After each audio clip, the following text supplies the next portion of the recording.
اعوذ باللہ من الشیطان اللعین الرجیم بسم اللہ الرحمن الرحیم الحمد للہ وکفا وسلام علی عبادہ الذین اصطفیٰ. درود بھیجیے محمد و آل محمد صلی اللہ علیہ وسلم.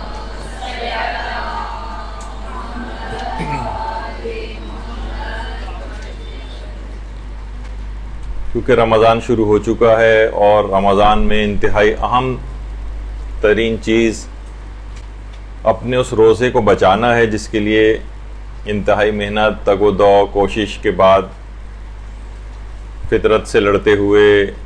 زندگی کے معمولات کو متاثر کرتے ہوئے ہمیں اس روزے کو مکمل کرنا ہے. تو آج ایک 2 گھنٹے کی کلاس میں جتنی بھی تیز رفتاری کے ساتھ ہم ایک سرسری سا جائزہ، بہت کامن عام طور پر پیش آنے والے مسائل جو روزے سے متعلق ہیں، رمضان سے متعلق ہیں، وہ آپ کی خدمت میں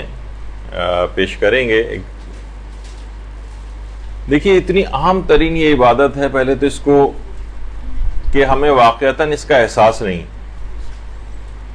کیونکہ بہت سی روایات میں یہ بات آئی ہے کہ مردے جو ہیں وہ حسرت کرتے. حضرت رسول خدا صلی اللہ علیہ وآلہ وسلم ارشاد فرماتے ہیں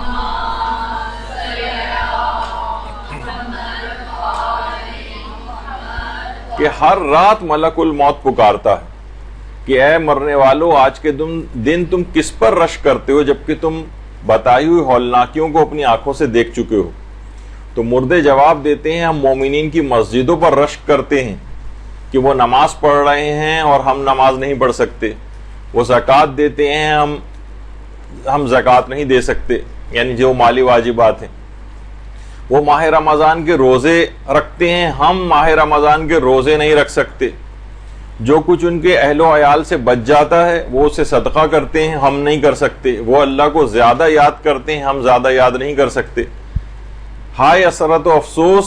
اس چیز پر جو دار فانی میں ہم سے فوت ہوئی ہیں. تو اصلاً دیکھا جائے تو اس دنیا سے جانے کے بعد انسان کو احساس ہوگا کہ کتنی بڑی نعمت ہمارے پاس یہ رمضان تھا. اور تو بہرحال ان کی وہ حسرت ابھی سے ہم کو پتہ چل گئی،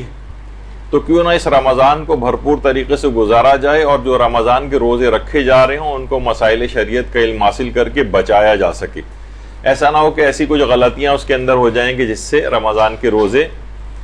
باطل ہو جائیں، فاسد ہو جائیں، یا ان کا ثواب بہت کم ہو جائے.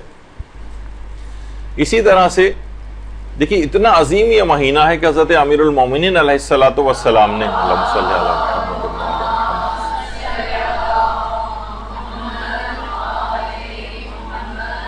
ماہ رمضان کے پہلے ہی دن مسجد کوفہ میں جو خطبہ ارشاد فرمایا تھا، اس میں اللہ کی حمد و ثنا اور پیغمبر کے اوپر صلوات کے بعد یہ بات فرمائی تھی کہ اے لوگو، یقیناً یہ مہینہ جسے اللہ نے دیگر مہینوں پر فضیلت دی، اسی طرح ہے جیسے ہم اہل بیت کی دیگر لوگوں پر فضیلت. اس قدر یہ عظیم مہینہ ہے. تو اس مہینے کی عظمت کا احساس کرتے ہوئے تبرکاً یہ 2 احادیث آپ کے سامنے پیش کر کے اب ہم مسائل فقہ کے اوپر آ جاتے ہیں. اور وہ بہت سے جلدی ایک ریویو ہے، اکثر مسائل آپ کو انشاءاللہ پتہ بھی ہوں گے، لیکن یہ کہ ایک یاد دہانی ہو جائے. سب سے پہلے ایک مسئلہ پیش آتا ہے روزے کی نیت کا مسئلہ. تو دیکھیے، لوگوں کے عام دماغوں میں کانسیپٹ ہے کہ روزے کی نیت کو زبان سے لوگ کہتے ہیں ہم نیت، اکثر یہ مسائل کے اندر بھی پوچھا جاتا ہے. کوئی نماز بتائیں، کہتے ہیں اس نماز کی نیت کیا ہوگی، فلاں کوئی عمل بتائیں اس کی نیت کیا ہوگی، فلاں غسل اس کی الگ سے نیت کیا ہوگی. یعنی اصلاً وہ نیت جو ہے وہ دل کے ارادے کا نام ہوتا ہے. زبان کے اوپر نمازوں کی نیت کا لانا بھی ضروری نہیں ہے، زبانوں کے اوپر روزے کی نیت کا لانا بھی ضروری نہیں. بس صرف ایک زیادہ سے زیادہ ایک نیت کا لانا زبان کے اوپر مستحب ہے، وہ ہے احرام کی نیت. جب انسان عمرہ یا حج کا احرام باندھتا ہے تو اس کی نیت کو زبان پر لے کر آئے. لیکن ادروائز جو نمازیں ہیں، روزے ہیں، دیگر عبادات ہیں، حتیٰ کہ آپ کا خود یہ مدرسے آنا بھی ایک لحاظ سے عبادت ہے، علم حاصل کرنے کے لیے نکلنا. تو آپ کب گھر سے نکلتی ہیں کہ میں مدرسے جا رہی ہوں مستحب قربتاً الی اللہ یا واجب قربتاً الی اللہ، اس طرح کی نیت تو نہیں کرتی. وہی دل کا قصد اور وہی دل کا ارادہ ہوتا ہے. حتیٰ کہ مسئلہ فقہ یہ ہے کہ ان الفاظ کا زبان کے اوپر دہرانا ضروری نہیں ہے، بلکہ دل میں گزارنا بھی ضروری نہیں ہے۔ یعنی اگر کوئی آپ سے پوچھے، اصلاً وہ نیت نہیں ہے۔ عام طور پہ آپ کہاں 3:30 بجے صبح کو اٹھ کر اور کوئی چیز کھاتی پیتی ہیں اور پورا اہتمام سے، تو الگ سے نیت کرنے کی کیا ہے؟ یہی تو نیت ہے، ورنہ آپ کیوں اٹھی ہوئی؟ کوئی پوچھے بھائی آپ یہ 3:30 بجے اٹھ کے کیوں یہ سب کچھ کھا پکا رہی ہیں، تو آپ یہی کہیں گے بھائی آج رمضان کا روزہ رکھنا ہے، بس یہی نیت ہے۔ کوئی ہاں بالکل ہی ہکا بکا ہو جائے اور کہے کہ ارے پتہ نہیں میں کیوں اٹھی ہوئی تھی، اور اس کو کچھ پتہ ہی نہ چلے، تو پھر کہا جائے گا کہ ہاں اس کی تو کوئی نیت ہی نہیں۔ لیکن اصلاً یہ سب نیت اور یہ دل کا ارادہ ہوتا ہے، اور اس میں جو آپ اکثر ٹی وی کے اوپر بھی وَبِصَوْمِ غَدٍ نَوَيْتُ مِنْ شَهْرِ رمضان کی جو نیت آتی ہے، وہ ایک اس طور پر ہے کہ ایک تذکر ہو جائے، یا بہرحال ہماری فقہ کے اندر تو یہ ہے کہ اس کا نہ زبان پہ دہرانا ضروری ہے اور نہ ہی دل میں گزارنا ضروری ہے۔ ہاں اگر کوئی پوچھے آپ سے تو آپ کے دل کے نہا خانے سے نکل کر وہ نیت آپ کی زبان پر آ جائے، آپ کو بس اتنا ارادہ کرنا کافی ہوتا ہے۔ اچھا، روزہ مکمل اخلاص نیت کے ساتھ رکھا جائے گا، حتیٰ کہ جو اس کے محرمات ہیں، یعنی جو مبتلات ہیں، ان کو بھی اس نیت سے آپ بچیں کہ یہ اللہ نے منع کیا ہے۔ تو اس میں کوئی اور نیتیں شامل ہو جائیں، مثلا کوئی کہے کہ جناب یہ میرا وزن کسی طریقے سے کم ہو جائے، ڈائٹنگ بھی میری ہو جائے گی، اور یہ چیز مستقل ہو، یعنی اگر ڈائٹنگ کی نیت نہ ہو تو آپ روزہ نہیں رکھتی، وزن کم کرنے کی نیت نہ ہوتی تو آپ روزہ نہیں رکھتی، تو آپ کا روزہ باطل ہے، کیونکہ خالصتاً اللہ کے لیے روزے کو ہونا چاہیے۔ اس میں کوئی سی بھی اور نیت، حتیٰ کہ مثلا 99% جو ہے حکم خدا کی نیت ہے، 1% یہ ہے کہ نہیں میں میری ڈائٹنگ بھی ہو جائے، اور وہ اتنی مستقل نیت ہو کہ ان میں سے کوئی بھی ایک نیت کم ہو تو آپ روزہ نہ رکھتی، تو اس طرح کی نیت بھی باطل ہوتی ہے۔ ہاں البتہ ضمنی فائدہ آپ کو پتہ ہے کہ ظاہر ہے جب روزے رکھیں گے انسان کی صحت بنے گی، وزن بھی اس کا کم ہوگا، بشرطے کہ سحر و افطار میں ذرا کم کھائے، تو وہ فائدہ بھی اس کو حاصل ہو سکتا ہے۔ اس طرح کی کوئی ضمنی فائدہ کی نیت ہو تو اس سے فرق نہیں پڑتا، لیکن روزہ مکمل طور پر خالصتاً پروردگار عالم کے لیے رکھنا چاہیے، خالص نیت ہو، اسی کو اخلاص نیت کہتے ہیں۔ اور خود روزے سے بھی الگ سے اخلاص پیدا ہوتا ہے۔ ایک تو آدمی خالص نیت کے ساتھ روزہ رکھے، پھر جتنا روزے رکھے گا اتنا ہی اس کے اندر اخلاص کی کیفیت پیدا ہوگی۔ اچھا، روزے کی نیت میں یہ بھی ضروری نہیں ہے، اکثر لوگ کہتے ہیں کہ آج میں نے غلطی سے آج 6واں روزہ تھا لیکن میں نے جو ہے نا 7ویں روزے کی نیت کر لی، 5ویں روزے کی نیت کر لی، اس سے بھی فرق نہیں پڑتا۔ یعنی اصلاً بس ماہ رمضان کے روزے کی نیت، اس میں عدد کا کوئی فرق آ جائے کہ آج آپ نے 6 روزے کے بجائے 5واں کہہ دیا، 10ویں روزے کے بجائے 11واں کہہ دیا، اس سے کوئی فرق نہیں پڑتا، روزہ پھر بھی ٹھیک رہے گا۔ عدد کا کوئی فرق اس کے اندر آ جائے، کوئی معین کرنا ضروری بھی نہیں، اور غلطی ہو جائے تو بھی روزہ صحیح رہتا ہے۔ حالت روزہ میں بہت لوگ کہتے ہیں کہ یہ مثلا اپنا منہ کو صاف کرنا، ٹوتھ برش کرنا، ٹوتھ پیسٹ کرنا، تو یہ بالکل جائز ہے۔ حتیٰ کہ بہت سے لوگ یہ بھی کہتے ہیں کہ بھئی آپ نے کیسے جائز کہا، اس میں تو جو ہم پیسٹ استعمال کرتے ہیں اس کا تو ذائقہ بھی ہمیں اپنے منہ میں محسوس ہوتا ہے، اس کی ٹھنڈک محسوس ہوتی ہے، اس سے بھی کوئی فرق نہیں پڑتا ہے۔ ٹوتھ پیسٹ کو بھی استعمال کیا جا سکتا ہے، اور اگر صرف برش کیا جا رہا ہو اور پیسٹ نہ لگایا جائے تو بھی وہ جائز ہے۔ البتہ وہ ایک کراہیت والے ایک پہلو کے اندر ممکن ہے کوئی چیز جائے، اس میں بھی اگر بہت زیادہ تفصیل میں جائیں تو اکثر مجتہدین اس کو لکھ دیتے ہیں، لیکن ہماری فقہ میں قاعدہ تسامح، یعنی روایت اگر زیادہ ثابت نہیں بھی ہوتی تب بھی اس کو فقہا کیونکہ ذکر کرتے آئے ہیں، تو مجتہد بھی فقہا کے عنوان سے اس کو ذکر کر دیتے ہیں کہ مثلا تر لکڑی سے مسواک کرنا وہ مکروہات کے اندر شمار ہوتا ہے، یعنی اگر خشک ہے مثلا ٹوتھ برش، اور وہ اگر آپ اپنے منہ میں کریں اس سے فرق نہیں پڑتا ہے، بعد میں کلی کسی ضرورت کے تحت کی جائے تو وہ اس میں کراہیت نہیں ہے۔ بلا ضرورت کلی کرنے کا ایک مسئلہ بھی آگے چل کر بیان ہوگا۔ بس کوشش یہ کریں کہ جب بھی ٹوتھ پیسٹ وغیرہ کریں اس کو ظاہر انسان نکال کے پھینکتا ہی، اسے نگلتا تو نہیں ہے، البتہ اس کے بعد جب کلیاں کر کے آپ اس پیسٹ کو منہ سے صاف کرتی ہیں تو اس کے بعد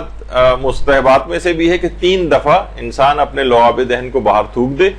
اور اس کے بعد تاکہ وہ منہ میں کوئی جو تراوٹ اس کے بعد رہ جاتی ہے وہ اتنی زیادہ اس طرح کی نہیں ہوتی کہ اس کو پانی پینا کہا جائے، اور اس سے بھی روزے پر کوئی فرق نہیں پڑتا۔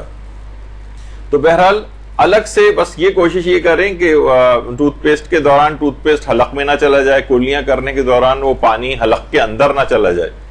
لیکن منہ کے اندر ہی رہے، اور اس کے بعد آپ اسے پھینک دیں۔ اس کے بعد جو تری یا گیلاہٹ ٹائپ کی ایک عمومی طور پر منہ کے اندر رہ جاتی ہے وہ روزہ اس سے ٹوٹتا نہیں، تو اس میں کوئی فرق نہیں پڑتا، روزے میں ٹوتھ برش کرنے کی اجازت ہے۔ بہت سے لوگوں کا گلا وغیرہ خراب ہو جاتا ہے تو وہ غرارے کرنا چاہتے ہیں، غرارے کرنا بھی بالکل جائز ہے، لیکن اس طرح سے غرارے کریں کہ پانی حلق میں نہ جائے، کیونکہ اگر غرارے کے دوران پانی حلق میں چلا گیا تو بھی روزہ باطل ہو جائے گا۔ لیکن اگر اس سے اپنے آپ کو بچاتے ہوئے اچھا سادے پانی کے غرارے کریں، نیم گرم پانی سے جو عام طور پر ہوتے ہیں وہ بھی جائز ہے، اور کوئی دوا وغیرہ اس کے اندر ڈال کے اگر کوئی غرارے کیے جائیں، کوئی بھی اینٹی سیپٹک ٹائپ کی کوئی چیز، عام طور پر اینٹی بیکٹیریل وغیرہ اس کے اندر بہت سی کچھ اس طرح کی چیزیں آتی ہیں جو اس کے قطرے وغیرہ ڈال کے غرارے کیے جاتے ہیں، وہ بھی بالکل جائز ہے۔ بس حلق کے اندر کوئی چیز جانی نہیں چاہیے، یہ ایک اصول یاد رکھیں، تو اس سے پھر منہ میں کوئی بھی چیز آپ لے کر جائیں تو اس سے روزے پر فرق نہیں پڑتا۔ اسی طرح سے حالت روزہ میں پانی یا کسی بھی مائع چیز سے کلیاں کرنا، اور وہ بھی بلا وجہ، مثلا ہمیں بہت پیاس لگ رہی ہے، منہ بہت خشک ہوا جا رہا ہے، ہم بار بار کلیاں جا کر رہے ہیں، یہ کام جائز ہے، اس سے روزہ تو نہیں ٹوٹتا ہے، البتہ روزے کا ثواب کم ہو جاتا ہے۔ اچھا کوئی بھی مائع چیز، یعنی اس کو پانی بھی ہو سکتا ہے، اس پانی کے علاوہ بھی کوئی چیز ہو سکتی ہے، حلق سے کوئی چیز نیچے نہ اترے، لیکن بہرحال بلا وجہ کوئی بھی چیز اگر منہ میں ڈالی جائے گی بلا وجہ، اور اس کے اندر ٹھنڈک پہنچانے کے لیے کلیاں کرنا، اپنے منہ کو اندر سے ٹھنڈا کرنے کے لیے، اس سے روزے کا ثواب کم ہو جائے گا، لیکن روزہ ٹوٹے گا نہیں، بس حلق میں کوئی چیز جانی نہیں چاہیے۔ اچھا اسی طرح سے لوگ بہت پریشان ہوتے ہیں کہ ہم حالت روزہ میں سر پر تیل لگا سکتے ہیں نہیں لگا سکتے، جسم پر تیل کی مالش کر سکتے ہیں نہیں کر سکتے، اسی طریقے سے بالوں میں خضاب لگانا، کلر لگانا، مہندی لگانا، اس سے بھی روزوں کے اوپر کوئی فرق نہیں پڑتا، چاہے لوگ یہ کیوں نہ کہیں کہ بھئی یہ تو سارا تیل ہمارے جسم کے اندر جذب ہو رہا ہے، کھال کے ذریعے کوئی چیز جذب ہوتی ہے، اس سے بھی کوئی فرق نہیں پڑتا۔ حتیٰ کہ بہت سی دوائیں ایسی ہیں، جیسے بہت سے مریض تو نہیں، بہت سے جو عام طور پر سگریٹ وغیرہ چھوڑنا چاہتے ہیں تو وہ سگریٹ ان کو ایک نکوٹین کی مقدار چاہیے ہوتی ہے، تو ایک نکوٹین پیچ کے نام سے بھی آتا ہے، وہ اسکن کے اوپر لگا لیتے ہیں، تو سلو ریلیز کے طور پر نکوٹین جسم کے اندر کھال کے ذریعے جاتی رہتی، اس سے بھی فرق نہیں پڑتا ہے۔ اصل میں حلق سے کوئی چیز نیچے نہ اترے، تو سر پر تیل یا جلد پر تیل لگانے سے وہ اگر جسم کے اندر جذبی ہو جائے، اس سے روزہ نہیں ٹوٹتا۔ سر پہ مہندی بھی لگائی جا سکتی ہے، سر پہ خضاب بھی لگایا جا سکتا ہے، اس سے بھی کوئی فرق نہیں پڑتا۔ اسی طرح سے لوگ کہتے ہیں کہ بھائی جب بلا وجہ کلیاں کرنا مکروہ ہے تو پھر نہانا بھی مکروہ ہونا چاہیے۔ عام طور پر ٹھنڈک پہنچانے کے لیے نہانا یہ مکروہ نہیں، یعنی انسان کتنی ہی بھی دفعہ جائے اور جا کر بار بار بھی نہا کر اگر آ رہا ہو تو یہ مکروہ نہیں، اور بالکل بغیر کراہیت کے یہ چیز جائز ہے۔ اچھا کچھ لوگ یہ تاثر لیتے ہیں کہ ہم شاور سے نہیں نہا سکتے، کیونکہ جب ہم شاور سے نہاتے ہیں تو ہمارا پورا سر پانی سے ڈھک جاتا ہے ایک لحاظ سے، تو ان کے دماغ میں وہ والا مسئلہ آتا ہے کہ پورے سر کو پانی میں ڈبونے سے روزہ باطل ہوتا ہے۔ تو شاور میں اس قسم کا کوئی مسئلہ نہیں ہوتا ہے، وہ ابھی آگے چل کر آئے گا کہ تیراکی وغیرہ میں اگر کر رہے ہوں یا مثلا سوئمنگ پول کے اندر نہا رہے ہوں تو اس وقت کا ایک مسئلہ اختلاف مراجع کے ساتھ ابھی آگے آئے گا، لیکن شاور سے عمومی طور پر نہانے سے کوئی فرق نہیں پڑتا ہے۔ پورا سر بھی اگر اس کا جو پانی جا رہا ہے، اول تو پورے سر اس طرح سے پانی کے اندر ڈوبتا نہیں ہے تو اس سے کوئی فرق نہیں پڑتا، حتیٰ کہ مکروہ بھی نہیں۔ اچھا بہت سے لوگ اس پہ بھی پریشان ہوتے ہیں کہ حالت روزہ میں، بلکہ بہت سارے لوگوں کا یہ کہ عطر لگانے سے یا عطر کو سونگھنے سے روزہ باطل ہو جاتا ہے، یا باطل نہیں ہوتا تو مکروہ تو ہو ہی جاتا ہے، جبکہ ایسا کچھ نہیں ہے۔ جتنے بھی عطریات ہیں روزے میں وہ استعمال بھی کیے جا سکتے ہیں، بلکہ باعث ثواب بھی ہے کچھ روایات کے اعتبار سے، اور خوشبو کا لگانا اور خوشبو لگا کے نماز پڑھنا وہ بھی آداب میں سے اور مستحبات وغیرہ میں سے،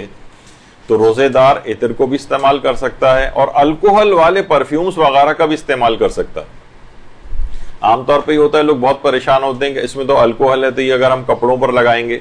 تو آیت اللہ سیستانی اور جو دیگر مراجع ہیں وہ سب اس بات کی اجازت دیتے ہیں یہ صنعتی الکوہل ہے، یہ نجس نہیں ہوتا، یہ پاک ہوتا ہے،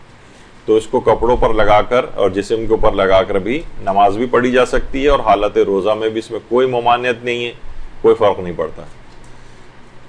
اچھا، لوگ کہتے ہیں کہ ہلکی خوشبو تو صحیح، لیکن بہت ہی تیز خوشبو عام طور پر، تو اس کو بھی لگانا یا اس کو بھی سونگھنا یہ بھی روزے کو باطل نہیں کرتا۔ خوشبو خواہ کتنی ہی تیز کیوں نہ ہو، اس کو لگانے سے روزے کے اوپر کوئی فرق نہیں پڑتا ہے، نہ روزہ باطل ہوتا ہے، نہ روزہ مکروہ ہوتا ہے، اور اس میں کوئی حرج نہیں ہے۔ تو یہ ایک دماغ میں رہے مسئلہ۔ اچھا، بہت سے لوگ عام طور پر ایک مسئلہ یہ ہے کہ خوشبودار گھاس کا اور خوشبودار جڑی بوٹیوں وغیرہ کا سونگھنا مکروہ، تو لوگ عام طور پر پھول سونگھنے میں بھی اس کو سمجھتے ہیں کہ اگر ہم پھول سونگیں گے تو یہ روزے میں مکروہ ہے، تو پھول سونگھنا یا عطر سونگھنا یا پرفیوم وغیرہ سونگھنا یہ مکروہ نہیں ہے، اور یہ فقط خوشبودار گھاس اور خوشبودار جڑی بوٹیوں کا مسئلہ ہے۔ دیکھیے، جب بھی مکروہات یا جب بھی آپ وہ چیز پڑھتی ہیں تو آپ خود سے قیاس نہیں کر سکتے اس کے اوپر۔ جیسے بہت سے لوگوں نے اس پہ قیاس کرنا شروع کر دیا کہ جب کلیاں ٹھنڈے پانی سے کرنا،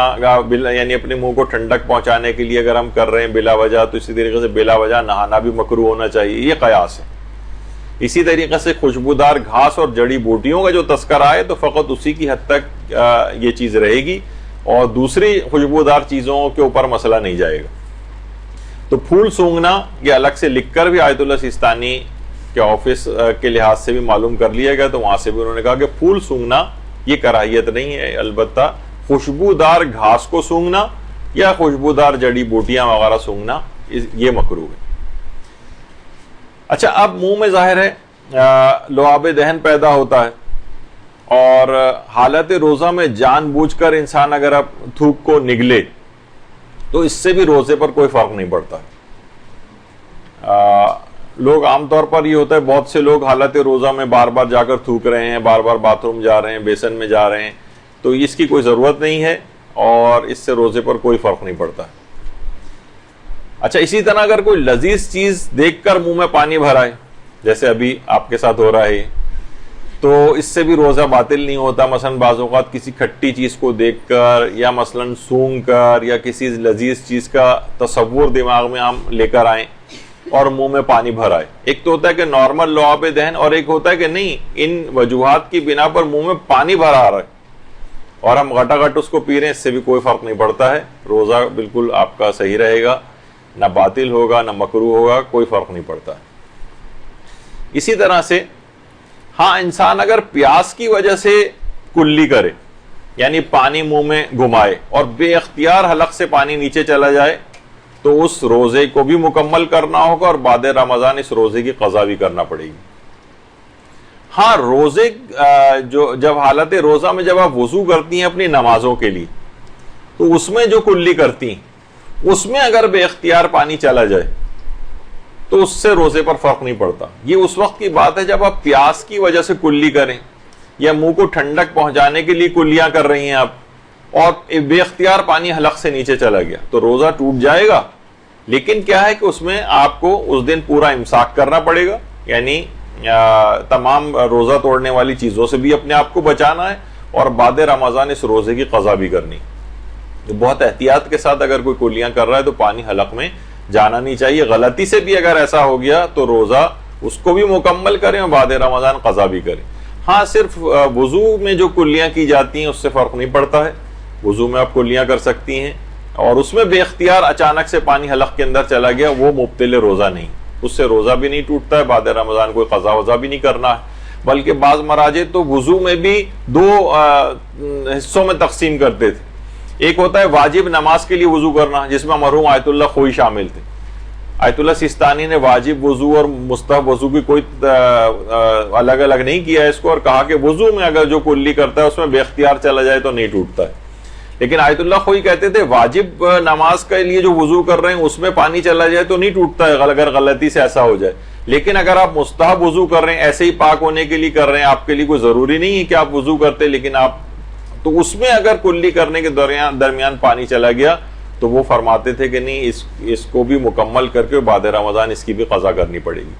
لیکن بہرحال یہ میں نے اس میں مجتہدین کا ایک اختلاف تھا، تو عام طور پر کلی کرنے میں یہ والی احتیاط کی جائے.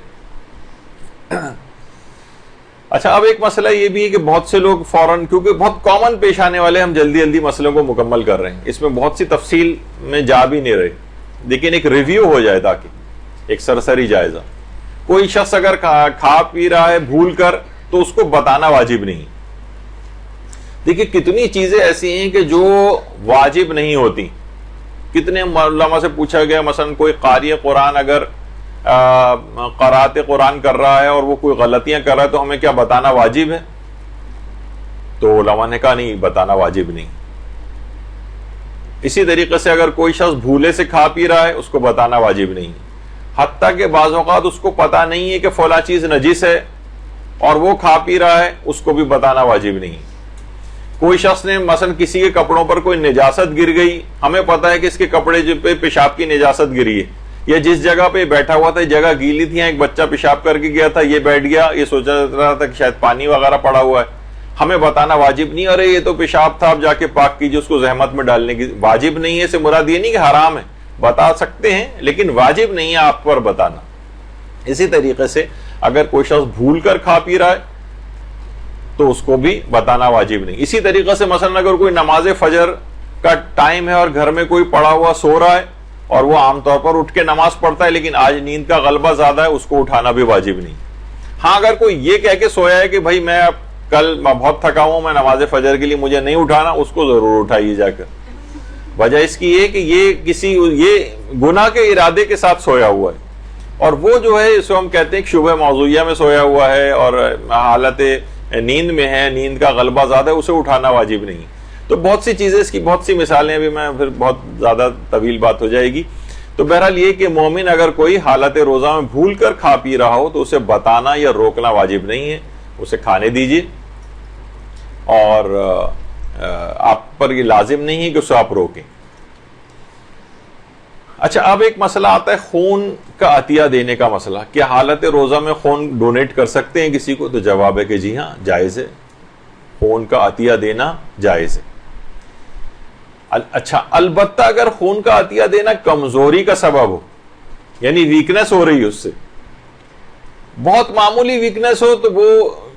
تو شاید اتنی کاؤنٹ نہ ہو، لیکن زیادہ کمزوری اگر ہو رہی ہے تو پھر خون کا دینا مکروہ. ہاں لیکن اگر کسی کی بالکل ہم ہاسپٹل میں گئے ہوئے ہیں، کوئی ہمارا عزیز زخمی ہو گیا اور فوری طور پر خون کی ضرورت ہے اور ورنہ اس کی جان چلی جائے گی اگر خون نہیں دیا، تو اس وقت تو ظاہر ایک جان بچانی واجب ہے، تو اس مکروہ کام کا خیال نہیں کیا جائے گا، بلکہ ہو سکتا ہے کہ خون کا عطیہ دینا اس وقت واجب بھی ہو جائے. لیکن عمومی حالات میں کسی جگہ کیمپ لگا ہوا ہے، کہیں کوئی ایسی ایمرجنسی نہیں ہے، بہت سارے لوگ لائن بنا کے خون دے رہے ہیں، بعد میں مریضوں کے ہی کبھی کام آئے گا، اور خون دینا کمزوری کا سبب ہو رہا ہو، ویکنس کا سبب ہو، تو پھر خون کا دینا مکروہ، حتیٰ کہ بلڈ ڈونیٹ کرنا بھی مکروہ ہوگا، یعنی عمومی حالات کے اندر. لیکن اگر بہت زیادہ ضرورت ہے، ایمرجنسی میں کہیں ضرورت پیش آ گئی ہے، یا کوئی زخمی سامنے ہی ہے اور اسی وقت اس کو ضرورت ہے، تو پھر اس کا ایک مسئلہ الگ ہے، اس وقت پھر اس مکروہ وغیرہ کا خیال نہیں کیا جائے گا. اچھا، جس طرح سے خون دینا یا خون جسم سے اس طرح سے نکالنا، اصلاً آج کل ایک طریقہ علاج ہجامہ بھی رائج ہو گیا ہے، کپنگ جس کو کہتے ہیں، جس میں سے خون نکالا جاتا ہے جسم سے. تو کپنگ کے ذریعے، ہجامہ کے ذریعے، وہ بھی اگر اس کا خون کا نکلنا کمزوری کا سبب ہو تو وہ کام مکروہ ہو جاتا ہے. اگر ہجامہ کروایا جائے، کہ بلکہ ہر وہ کام کرنا جس سے جسم سے خون نکلے. اچھا، اب ایک مسئلہ یہ ہے، وہ ہے حالت روزہ میں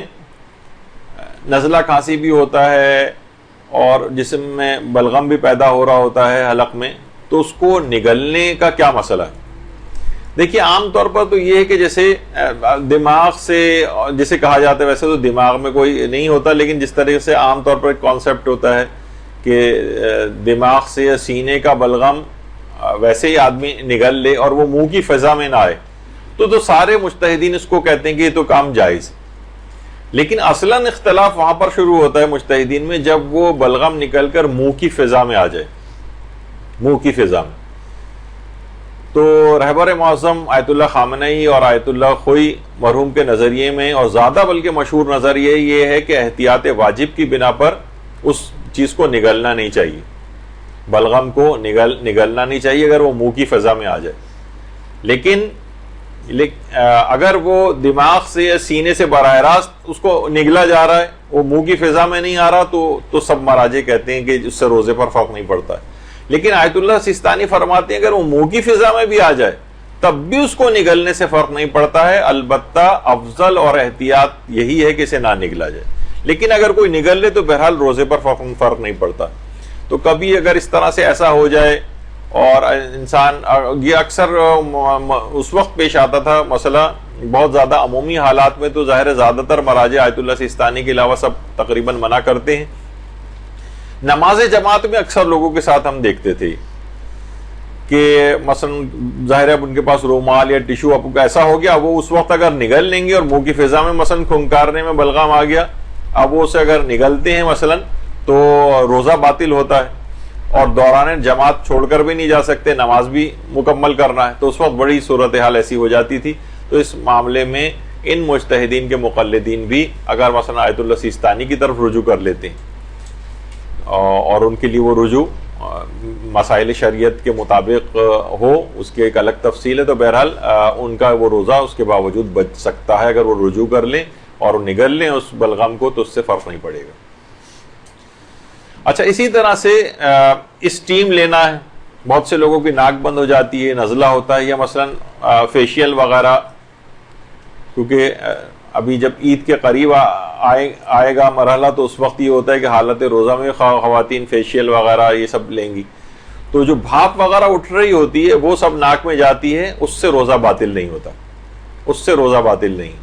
کیونکہ یہ غبار لطیف کہلاتا ہے. یعنی یہ غبار کثیف یا غبار غلیظ جسے کہا جاتا ہے وہ نہیں ہے، غبار لطیف ہے. عام طور پر خواتین وہ بھی پوچھتی ہیں جب وہ کھانا پکا رہی ہوتی ہیں تو پتیلی وغیرہ میں سے ایک بھاپ سی نکل رہی ہوتی ہے، اس کے سامنے جھک کر ہی وہ دیکھ رہی ہوتی ہیں، تو وہ بھاپ بھی اکثر ان کے ناک میں چلی جاتی ہے، اور کبھی وہ کہتی ہیں کہ ہمیں حلق میں کھانے کا ذائقہ بھی محسوس ہوتا ہے. تو اس سے بھی روزے پر بہرحال فرق نہیں پڑتا ہے، اور وہ بھی غبار کثیف کے اندر نہیں آتا. البتہ علماء کہتے ہیں اگر اس طرح کی کوئی بھاپ ہو، اتنی زیادہ بھاپ لی جا رہی ہو کہ وہ بھاپ پانی کے قطروں میں تبدیل ہو کر کنڈینس ہو کر آپ کے حلق پر گرے اور حلق سے پھر آپ ان قطروں کو نیچے اتاریں، تو اس سے روزہ ٹوٹ سکتا ہے. تو عموماً لیکن عام طور پر جو عام نارمل اسٹیم وغیرہ لی جاتی ہے ناک کو کھولنے کے لیے، یا فیشیل وغیرہ میں جو جا رہی ہوتی ہے، اس سے قطروں والی صورتحال عام طور پر نہیں ہوتی ہے، تو اس سے بھی لینے میں کوئی حرج نہیں ہے اور روزہ بالکل ٹھیک رہتا ہے، تب بھی ٹھیک ہے.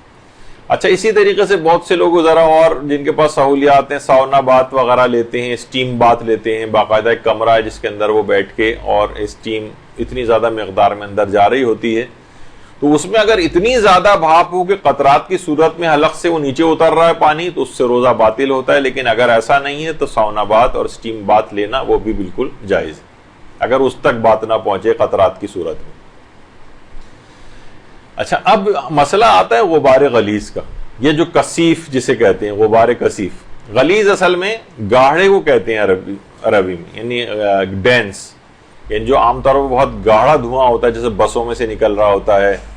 یا اور کوئی لکڑی یا کوئی چیز جلائی جائے اس میں سے نکل رہا ہوتا ہے. تو وہ اگر حلق تک پہنچ جائے، اور اس صورت میں ہے کہ وہ شخص متوجہ بھی ہو اور احتیاط بھی کر رہا ہو کسی طریقے سے دھواں میری ناک میں نہ جائے، یعنی اگر اس نے احتیاط نہیں کی، متوجہ بھی تھا کہ ہاں یہ دھواں اندر جا رہا ہے اور اس نے احتیاط نہیں کی، تو پھر احتیاط واجب کی بنا پر اس کا روزہ باطل ہو جاتا ہے. یعنی اگر کوئی شخص کہیں بس کھڑی ہوئی ہے اور وہ خوب دھواں نکال رہی ہے اور وہ شخص وہیں کھڑے ہو کے جانتے بوجھتے بھی وہیں کھڑا ہے اور کوئی پرواہ نہیں کر رہا اور دھواں سانس کے ذریعے اندر لے رہا ہے، تو اس کا روزہ احتیاط واجب کی بنا پر باطل ہو جائے گا، دھواں اگر اتنی مقدار میں اس کے اس طرح سے اندر جا رہا ہے.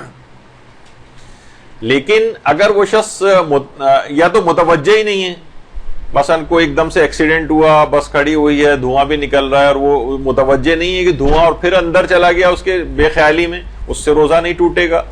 یا اس نے احتیاط کی اور پھر بھی دھواں اندر چلا گیا, وہ سانس کو روک رہا ہے, ناک کے اوپر اپنے ہاتھ کو رکھ رہا ہے, ناک پہ لا کے کوئی رومال رکھ رہا ہے اور پھر کوئی دھواں اندر چلا گیا, اس سے بھی روزے پر فرق نہیں پڑتا. تو دھوئیں کا اس لحاظ سے بچنے,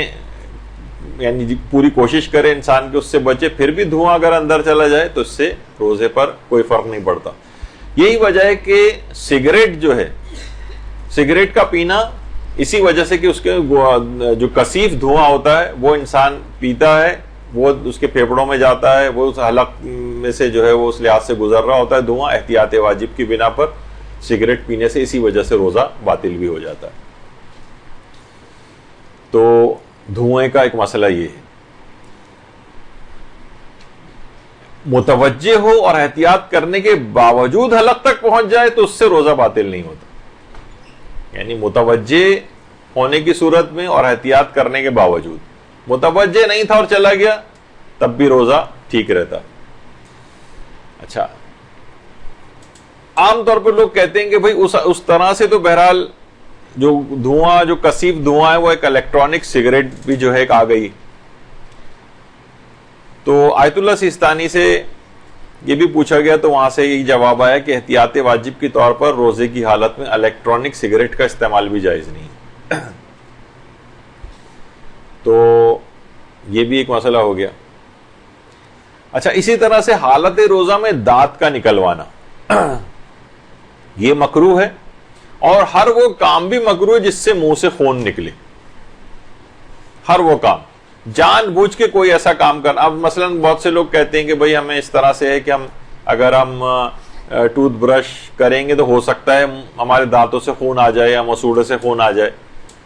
تو بہت سے لوگوں کو برش کرنے سے بھی آ جاتا ہے, لیکن انہیں کچھ پتہ نہیں کہ آئے گا یا نہیں آئے گا, کر رہے ہیں, ہو سکتا ہے آئے, ہو سکتا ہے نہ آئے. اس صورت میں پھر مکروہ نہیں ہے, وہ خود بخود نکلنے میں آ جائے گا. یعنی خود ہی جسم میں چوٹ لگ گئی, جسم سے خون نکلا ہے, یہ مکروہ نہیں. لیکن خود سے جسم سے خون نکالنا, تو حالت روزہ میں دانت کا نکلوانا یہ بھی مکروہ ہے, اور ہر وہ کام بھی مکروہ ہے جس سے منہ سے خون نکلے. اچھا, بہت سے لوگ اس میں بھی پریشان ہوتے ہیں کہ حالت روزہ میں اشعار وغیرہ کا پڑھنا, اشعار کا پڑھنا روزے میں مکروہ ہے, سوائے اس کے کہ مثلا خدا کی حمد کی جا رہی ہے, رسول اللہ کے لیے نعتیں پڑھی جا رہی ہیں, ائمہ معصومین کے قصیدے پڑھے جا رہے ہیں, یا نوحے اور مرثیے پڑھے جا رہے ہیں ان کے غم میں, تو یہ اشعار مکروہ نہیں. مکروہ عام طور پر اس کے علاوہ جو شاعری, عام طور پہ جو غزل کوئی پڑھ رہا ہے, یا عام طور پر آپ دیکھتی ہیں کہ ٹی وی پر افطار سے پہلے کچھ ایسے بیت بازی ٹائپ کے جو پروگرام آ رہے ہوتے ہیں, اگر وہ لوگ روزے سے ہیں مثلا تو ان کا روزہ مکروہ ہوتا ہے. یہ مکروہ کے معنی کہ روزے کا ثواب کم ہو جاتا ہے. مثلا اگر 100 ثواب ملنا تھا روزے کا تو اب 60 ملے گا, 50 ملے گا, 40 ملے گا. اس کے مطابق ہے کہ کتنا زیادہ, جتنے آپ اشعار پڑھتی جائیں گی اتنا روزہ کا ثواب کم ہوتا جائے گا. تو حالت روزہ میں اشعار کا پڑھنا مکروہ ہے, لیکن ان اشعار کا پڑھنا مکروہ نہیں ہے جو کہ مقدس ہستیوں وغیرہ کے لیے کہے جاتے ہیں. غلو تو ویسے ہی روزہ نہیں بھی ہے, لیکن یہ بھی ایک چیز اور بھی میں بتا دوں کہ بہرحال بہت سی چیزیں فضائل کی بیان ہو رہی ہوتی ہیں, اور ہاں کوئی واقعتاً اس کے اندر خدا ان کو بنایا جا رہا ہو, کیونکہ شاعری کے اندر مبالغہ تو کچھ ہوتا ہے, ورنہ وہ شاعری کیا ہے, کہا جاتا ہے نا کہ بہترین شعر اسی کو کہا جاتا ہے. رہبر معظم اپنے ایک خطاب کے اندر بھی اس کو بیان کیا ہے کہ بہترین شعر اسی کو کہا جاتا ہے کہ جس کے اندر جھوٹ سب سے زیادہ ہو. تو مبالغہ اسی کو کہتے ہیں عام طور پر, ورنہ شاعری کے اندر تو بغیر مبالغے کی کوئی شاعری نہیں ہو سکتی. تو اب ظاہر شاعری میں مثلا کسی کو جو ہے وہ چاند سے تشبیہ دی جا رہی ہوتی, کسی کو سورج سے مثلا تشبیہ دی جا رہی ہے, مبالغہ تو ہے ایک لحاظ سے. تو مبالغے کے اندر اصلا جو جھوٹ کے جن مقامات پر جائز ہے اس میں محاورہ اور مبالغہ بھی. محاورے کے اندر جھوٹ بولنا, مثلا کوئی کہہ کہ جناب وہ فلاں تو جو ہے شیر کی مانند ہے, تو آپ کہیں کہ کہاں یہ شیر, اس کی 4 ہاتھ پاؤں پہ چلنے والا جانور شیر ہوتا ہے. تو یہ کیا ہے, یہ مبالغہ ہے, یہ محاورہ ہے مثلا. تو وہ اس لحاظ سے اشعار کے اندر اس کی اجازت ہوتی ہے. اور لیکن بہت سی چیزیں ایسی ہیں جو پکی غالیانہ ہو، جس کے اندر پورا یہ ثابت کیا جا رہا ہو کہ یہی خدا ہے، تو یقیناً وہ تو روزہ ہو یا نہ ہو ہر صورت میں اس طرح کے اشعار کہنے کی اجازت نہیں ہے. لیکن بہرحال یہ کہ عموماً شاعری کے اندر جو فضائل وغیرہ بیان ہو رہے ہوتے ہیں اس سے فرق نہیں پڑتا، اور اس کو غلو نہیں کہا جائے گا، سننے سے بھی فرق نہیں پڑتا ہے. حالت روزہ میں آنکھوں میں سرما لگانا بھی جائز ہے، لیکن اس کا بو یا اس کا کوئی ذائقہ وغیرہ اگر حلق تک پہنچ رہا ہو تو پھر مکروہ ہوتا ہے. حالت روزہ میں سرما لگانا، اب پتہ نہیں خواتین سرمے کے علاوہ تو اور چیزیں سب لگاتی ہوں، آپ کو پتا ہوں گی، لیکن سرما لگانے کے متعلق، اچھا سرما اور کاجل یا مسکارے وغیرہ جو ہیں، یہ ایک سرمے کی الگ سے ایک استثناء بھی آئی ہے، لیکن اس کو جو دیگر اور چیزیں ہیں جیسے کاجل ہے یا مثلا مسکارا وغیرہ ٹائپ کی چیزیں ہیں جو جن کا مجھے بالکل بھی علم نہیں کہ کیا ہوتی ہیں، بس نام سنا ہوا ہے. تو بہرحال اگر کہیں اجازت ملتی ہے تو وہ سرمے کے لحاظ سے ملی، اور چیزوں کی اجازت نہیں. لیکن اگر سرما بھی جو اگر لگا رہے ہیں جس کی اجازت بھی ہے، اس میں فرماتے ہیں کہ اگر وہ حلق تک اس کا ذائقہ پہنچ رہا ہو یا اس کی کوئی خاص بو جو ہے وہ پہنچ رہی ہو تو پھر روزے کا ثواب کم ہو جاتا ہے. لیکن عام طور پر اب تو یہ اتنی چیز رائج نہیں رہی ہے. اسی طرح سے حالت روزہ میں بلڈ ٹیسٹ وغیرہ کروانا، مختلف بیماریوں کے لیے جو ڈاکٹر عام طور پر خون ٹیسٹ وغیرہ لکھتے ہیں، جب ان کے لیے لیب جاتے ہیں تو اس سے خون نکلوانا جائز ہے، اس سے روزہ باطل نہیں ہوتا ہے. یعنی تمام بلڈ ٹیسٹ وغیرہ کروائے جا سکتے ہیں. البتہ خواتین کے لحاظ سے اس میں حجاب کی رعایت ہونی چاہیے کہ اچھا عام طور پر مثلا جیسے کوہنی کے جوڑ کے پاس سے آگے کا جو حصہ ہوتا ہے وہاں سے اگر خون نکالا جا رہا ہے تو خواتین پورا ہاتھ کھول کے اس کے سامنے رکھ دیتی ہیں. نہیں، اگر وہیں پہلے تو کوشش کریں، اگر جو ہاتھ ہے جو اس کی پشت ہے وہاں سے اگر خون نکالنا ممکن ہے تو وہاں سے نکلوا لیں، اس سے آپ کی بے پردگی نہیں ہوگی. یا پھر اگر وہ درمیانی حصہ ہے کوہنی کے جو دوسری طرف ہوتا ہے جہاں سے خون عام طور پر نکالا جاتا ہے، تو اس میں آپ کو جو سامنے کا حصہ ہے اس کے اوپر کوئی کپڑا دوپٹہ یا اس کو کور کرنا پڑے گا کہ فقط اتنا حصہ بس جتنا خون نکالنے کے لیے ضروری. یہ نہیں کہ اگر خون وہاں سے نکالنا ہے تو پورا ہاتھ اس کے سامنے کہ اب بھائی ضرورت ہے کیا کریں. نہیں، ضرورت خون نکالنے کی حد تک اس سے غیر ضروری جسم کو چھپانا پڑے گا جو اس وقت کھل رہا ہے. اور کوشش یہ کریں کہ اس کو اگر کوئی شخص اس طرح کا لاپرواہ ہے تو اس سے یہ بھی کہیں کہ وہ ہاتھ میں گلوز پہنے. ایک تو ویسے ہی حفظان صحت کے اصولوں کے مطابق اسے گلوز پہننے چاہیے، اس کے اپنے لیے بھی بہت ضروری ہے اور آپ کے لحاظ سے بھی ضروری ہے کہ شرعی پیمانوں پر تاکہ وہ ہاتھ جسم کے اوپر نہ لگے. اور اگر دیکھیں کسی جگہ ایسی لیب ہے جہاں پر خواتین ہی خون بلڈ ڈرا کرنے والی ہیں تو آپ کو پرائیورٹی کے طور پر وہیں جانا چاہیے. تو بہرحال ہاں اگر کوئی بہت شدید ضرورت ہے اور خون ٹیسٹ کروانے کی اور بہت دور دور تک کوئی اس طرح کی کوئی فیسلٹی نہیں ہے تو پھر جا سکتے ہیں، لیکن ان احتیاطوں کا خیال کرنا پڑے گا. اسی طرح سے حالت روزہ میں بہت سے مریض ڈائبٹک ہوتے ہیں، وہ انسولین وغیرہ لگاتے ہیں، تو انسولین کے انجیکشنز لگوانا وہ بھی بالکل جائز ہے. اور البتہ ایک مسئلہ اس کے اندر یہ ہوتا ہے کہ ہاں کی حد تک تو ہے جواز، لیکن عام طور پر جو انسولین لیتے ہیں ان لوگوں کے ساتھ ایک مسئلہ بلڈ شوگر زیادہ ہونے کے لحاظ سے تو ایک مسئلہ ہوتا ہی ہے جس کے لیے بہرحال پھر انسولین وغیرہ لگائی جاتی ہے. لیکن بعض اوقات انسولین لگانے سے ایک تو یہ کچھ کھانا پینا بھی بعض اوقات ضروری ہوتا ہے اس کے اندر، اور کبھی یہ ہوتا ہے کہ انسولین لگانے سے یا بلڈ شوگر ایک دم سے لو ہونے کا ایک مسئلہ ہوتا. تو اب اس کی تو تفصیل میں بھی فی الحال اتنا زیادہ نہیں جا سکتے، جو اتنے ان کے الگ سے مسئلے ہوتے ہیں کافی دقیق، ان کو خود کسی عالم دین کے پاس بیٹھ کر ان مسئلوں کو حل کرنا چاہیے. تو بہت سے ایسے مریض بھی ہوتے ہیں جو چاہتے ہیں کہ ہم روزہ بھی رکھ لیں اور کبھی ان کی بلڈ شوگر ڈاؤن ہونے کا مسئلہ ہوتا ہے تو ایک کینولا لگا کر رکھتے ہیں تاکہ وہ گلوکوز کے اسی وقت انجیکشنز وغیرہ لگا کے اپنی شوگر کو بڑھا سکیں، کیونکہ لو شوگر زیادہ خطرناک ہوتی ہے بنسبت ہائی شوگر وغیرہ کے، اور آدمی ایک دم سے بے ہوش وغیرہ ہو جاتا ہے. تو بہرحال ان کے کچھ اپنے مسئلے ایسے ہیں، لیکن اصلاً یہ کہ انجیکشن انسولین کا لگانے سے روزے کے اوپر کوئی فرق نہیں پڑتا اور لگایا جا سکتا. اسی طرح سے حالت روزہ میں ڈینٹسٹ کے پاس جا کر اپنا علاج کروانا، تو اس سے بھی کوئی فرق نہیں پڑتا ہے، بالکل علاج کروا سکتے ہیں، دانتوں کی صفائی کروا سکتے ہیں. ظاہر ہے وہ منہ میں مستقل ایک لحاظ سے کچھ اسپرے بھی ہو رہا ہوتا ہے پانی کا، بس حلق سے کوئی چیز نیچے نہ اترے، جو خون وغیرہ نکلتا ہے وہ بھی حلق سے نیچے نہ اترے، اور ظاہر ہے کہ اس کو کچھ رنس کر کے پانی کو یا اس کو آپ منہ سے نکال بھی دیتے ہیں، اور خون وغیرہ بھی اگر منہ میں آ رہا ہوتا ہے تو اس کو بھی انسان تھوک دے، اور بس اس کے بعد وہ اتنا اگر معمولی، ابھی خیر خون کی بھی تھوڑی سی بات اور آئے گی، لیکن یہ کہ حالت روزہ میں ڈینٹسٹ کے پاس جا کر اپنا علاج کروانے کی اجازت ہے. بس کوشش یہ کریں کہ پانی یا خون میں سے کوئی چیز حلق سے یا کسی دوا کوئی حلق سے نیچے نہ اترے. بعض اوقات وہ سن کرنے کے لیے کچھ انجیکشنز وغیرہ بھی لگاتے ہیں،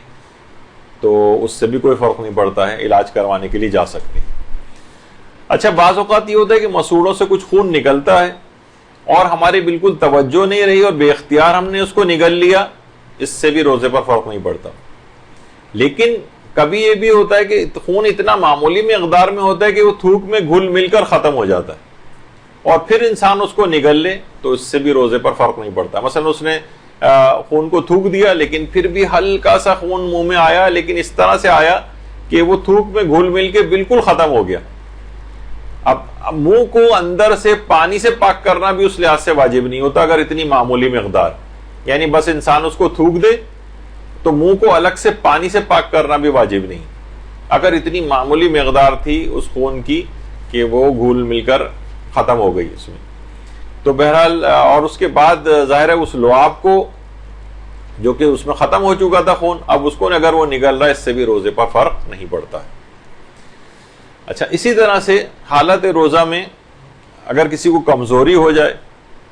دوا کی جو ڈرپس ہوتی ہیں وہ تو سب لگوانے کی اجازت ہے. البتہ غذائی کمی کو دور کرنے کے لیے، طاقت وغیرہ کے لیے اگر کوئی شخص ڈرپ لگوائے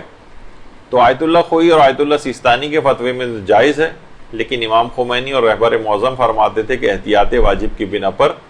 طاقت والی جو چیزیں ہیں جو غذائی کمی کو دور کرنے کے لیے انہیں روزے کی حالت میں نہ لگوائے جائے. جیسے طاقت کے مثلا کوئی انجیکشنز لگوائے اگر، تو آغا سیستانی کہتے ہیں جائز، لیکن آغا رہبر یا امام خمینی وغیرہ وہ کہتے تھے کہ احتیاط واجب کی بنا پر اس سے اجتناب کرنا چاہیے. تو وہ اگر آیت اللہ خامنہئی کے مقلدین آیت اللہ سیستانی کی طرف اس مسئلے میں رجوع کر لیں تو وہ بھی ڈرپ وغیرہ لگوا سکتے ہیں، گلوکوز کی بھی لگوا سکتے ہیں، یا کوئی اور اس طرح سے غذائی کمی کو دور کرنے کے لیے جو ہوتی ہیں، یا طاقت کے انجیکشنز بھی. تو جیسے طاقت کے جو انجیکشن ہے وہی والا مسئلہ، چاہے وہ ڈرپ ہو یا طاقت کے انجیکشنز ہوں، آغا سیستانی اس کو جائز قرار دیتے ہیں اور رہبر معظم اس کو احتیاط واجب کی بنا پر جائز نہیں کہتے، اور رجوع کی گنجائش اس کے اندر بھی موجود ہے. اچھا، اب آ جائیے آنکھوں میں دوا ڈالنے کا مسئلہ. آنکھوں میں دوا ڈالنا بھی بالکل جائز ہے، چاہے اس کا ذائقہ آپ کو حلق میں محسوس ہی کیوں نہ ہو. آنکھ میں دوا ڈالنے کی بالکل اجازت ہے، کان میں دوا ڈالنے کی بھی بالکل اجازت ہے. اچھا، ناک میں اگر کوئی دوا ڈال رہے ہیں تو ناک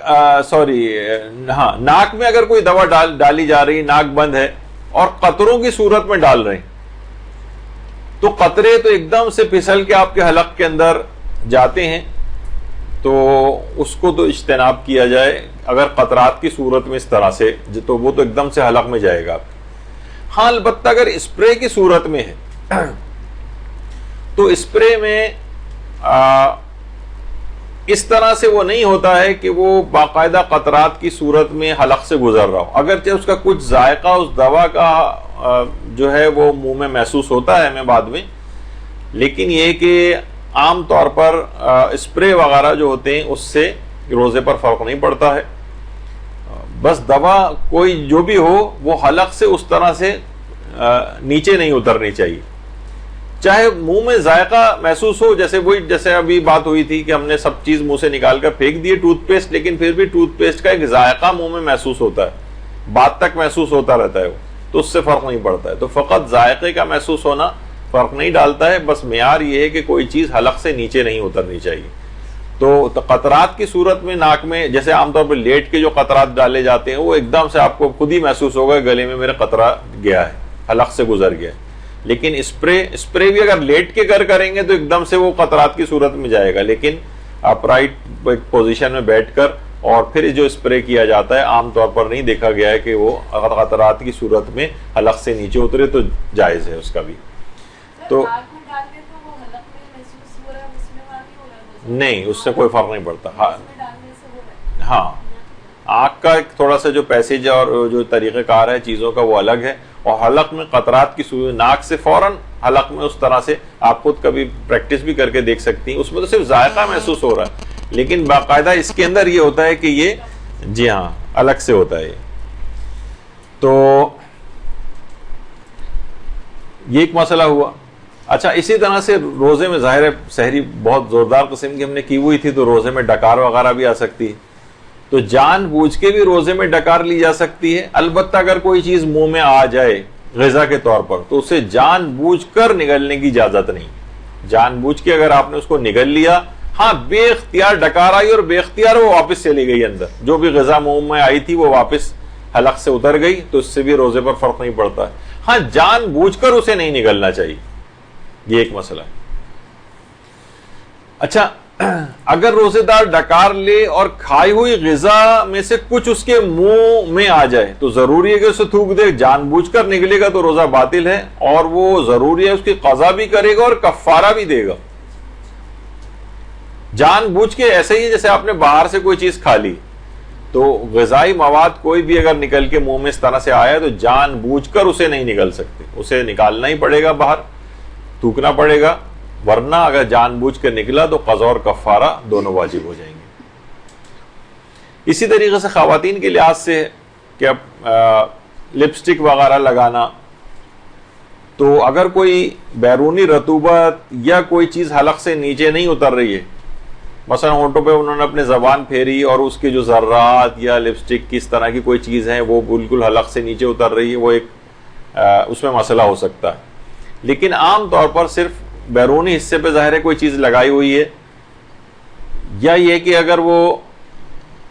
منہ میں جا بھی رہی ہے بالفرض تو اتنی نہیں ہے, وہ یعنی جسے کہا جائے گھل مل کر ختم ہو جائے گی, وہ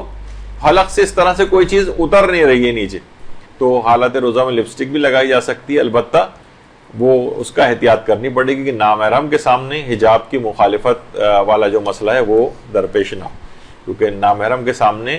زینت کر کے جانا, لپسٹک لگا کے جانا یہ جائز نہیں, ورنہ پھر وہ ہوگا آپ کہیں بھائی ہم نے تو اپنے لیے لگائی ہوئی ہے کہ ہم اچھے لگیں, اس سے فرق نہیں پڑتا. ورنہ پھر وہ مولانا شہریار عابدی کا اکثر میں پیش کرتا ہوں, وہ کہتے تھے جب ہم ایران میں تھے ایک عورت لپسٹک لگا کے جا رہی تھی تو ایک شخص وہاں سے گیا, اس کے پاس جا کے کہنے لگا اس کا یہ رنگ مجھے پسند نہیں, آئندہ سے دوسرا تبدیل کر کے لگانا. تو وہ ناراض ہو گئی, بھائی تم کون ہوتے ہو؟ اس نے کہا کہ ورنہ کیوں لگائی ہے, کہ باہر نکل رہی ہو لگا کے تو ہم لوگوں کو دیکھنے کے لیے لگائی ہے نا, تو ہماری پسند و ناپسند کا بھی خیال کرو پھر. تو بہرحال ایک لحاظ سے امر بالمعروف کا اس کا ایک انداز تھا, تو نامحرم کو دکھانے کے لحاظ سے یہ چیز نہیں ہونی چاہیے. اور ویسے اپنے لیے اپنے محرم لوگوں کے لیے گھر میں ویسے ہی زینت کے لیے لگائی ہوئی تو اس میں حرج نہیں ہے. روزے پر کم سے کم کوئی فرق نہیں پڑتا, حتیٰ کہ گناہ کرتے ہوئے بھی اگر لگا رہی ہے وہ اور میک اپ کر کے باہر نکل رہی ہے تو روزہ باطل تو نہیں ہوگا اس سے, البتہ روزے کا ثواب اس گناہ کے باعث ختم ہو جائے گا یا بہت کم ہو جائے گا. اچھا اسی طرح سے ہونٹوں کو خشکی سے بچانے کے لیے لپ بام یا لپ گلوس وغیرہ جو استعمال کی جاتی ہے تو اس کو بھی استعمال کرنا جائز ہے, بس یہ ہے کہ وہ منہ کی تری سے مخلوط ہو کر حلق سے اس طرح سے نیچے نہ اترے, جیسے اب جو ہم نے ابھی ذکر کیا. آپ نے دیکھا کہ تقریباً ہر اس کے اندر یہ والی بات آ رہی کہ حلق سے مواد کا نیچے اترنا, یہ اس کے اندر ایک معیار ہے. اگر ایسا نہیں ہے تو اس طرح کی تمام چیزیں لگانے کی بھی اجازت ہے. اچھا اسی طرح سے جسم میں جذب ہونے والی چیزیں, مثلا کوئی مرہم لگایا ہوا ہے, مثلا کوئی کریم آپ لگاتی ہیں, بہت سے لوشنز لگاتی ہیں, آئنٹمنٹ لگاتی ہیں, ڈیوڈرنٹس وغیرہ کا استعمال ہوتا ہے, اس میں کچھ اس چیزیں ان میں سے کھال میں جذب بھی ہو جاتی ہیں, ان کے استعمال سے بھی روزہ نہیں پہ کوئی فرق نہیں پڑتا ہے. جیسے تیل بھی کی بھی ابھی اس سے پہلے مثال آئی, یہ تمام چیزیں جسے ان کے اوپر لگانے کی اجازت ہے, حتیٰ مکروہ بھی نہیں. اچھا اسی طرح سے منہ کی ایک ظاہر ہے کہ جو اللہ کو تو بہت پسند ہے, لیکن بہرحال روزے دار کے لحاظ سے جو ایک اتنی دیر سے اس نے کھایا پیا نہیں ہے، منہ میں کوئی اس طرح کی بو اس کے آ جاتی ہے، بو کو دور کرنے کے لیے کوئی خوشبودار اسپرے وغیرہ کا استعمال کر رہا ہے اگر وہ، تو اس کا مواد اگر حلق سے نیچے اترے گا تو روزہ باطل ہوگا. لیکن اگر وہ منہ میں اس نے اسپرے کیا، حلق سے کوئی چیز نیچے نہیں اتری اور بہت دیر منہ میں رہنے کے بعد وہ تھوک میں گھل مل کر ختم ہو گیا، اب منہ میں اس لحاظ سے الگ سے کوئی مواد نظر بھی نہیں آ رہا ہے، اور پھر وہ جو منہ میں تو ظاہر ہے لعاب پیدا ہو رہا ہے اور وہ خود بخود انسان نگلتا بھی ہے، اس سے بھی پھر روزے پر فرق نہیں پڑتا. البتہ بہرحال ان چیزوں میں احتیاط کی جائے، لیکن یہ کہ بہرحال کیونکہ یہ چیزیں معاشرے میں چیزیں رائج ہیں، لوگ پوچھتے ہیں، تو اس لحاظ سے ان مسائل کی چیزوں کا بھی آپ کو علم ہونا چاہیے. حالت روزہ میں قے یا الٹی کرنا، اگر جان بوجھ کر کوئی الٹی کرے، منہ میں حلق میں کوئی چیز ڈالے یا کوئی جان بوجھ کے ایسی چیز کھائے جس سے اس کو الٹی آ جائے، معلوم ہے کہ اس سے الٹی آئے گی مجھے، تو اس سے تو روزہ باطل ہو جاتا ہے. لیکن اگر بیماری کی وجہ سے الٹی کرنے پر مجبور ہو یا خود بخود الٹی آ رہی ہے، اس کا کوئی زور نہیں ہے اس میں، تو اس سے روزہ باطل نہیں ہوتا. اور اگر کوئی شخص بھول جائے کہ وہ روزے سے ہے اور الٹی کر دے، اس سے بھی روزہ باطل نہیں ہوتا. یعنی معیار وہی ہے کہ انسان خود سے کوئی ایسا کام کرے کہ جس سے اسے الٹی آئے حالت روزہ میں، اور وہ اسے پتہ ہے کہ میں روزے کی حالت میں ہوں، پھر بھی جان بوجھ کر الٹی کر رہا ہے، تو اس سے روزہ باطل ہوتا ہے، ورنہ روزہ باطل نہیں ہوتا، چاہے بیماری کی وجہ سے ہو یا بے اختیار ہو جائے. اسی طرح سے حالت ابھی تو آ گئی یہ بات کہ مہندی لگانا، خضاب لگانا، بہت سے لوگ کہتے ہیں کہ حالت روزہ میں ناخن کاٹ سکتے ہیں. جی ہاں، ناخن بھی کاٹ سکتے ہیں، بال بھی کٹوا سکتے ہیں، حتیٰ کہ خواتین کا بھی بال کٹوانا بالکل جائز ہے، اس سے بھی روزے پر کوئی فرق نہیں پڑتا. اسی طریقے سے خواتین کا آئی بروز بنوانا، اگر دو وہ اینک والے جن کی طرح سے دونوں آئی بروز ملی ہوئی بیچ میں سے مثلا آپ کو اس کو وہ کروا رہی ہیں، وہ بھی بالکل جائز ہے. تو بہرحال بال کٹوانا، ناخن کٹوانا،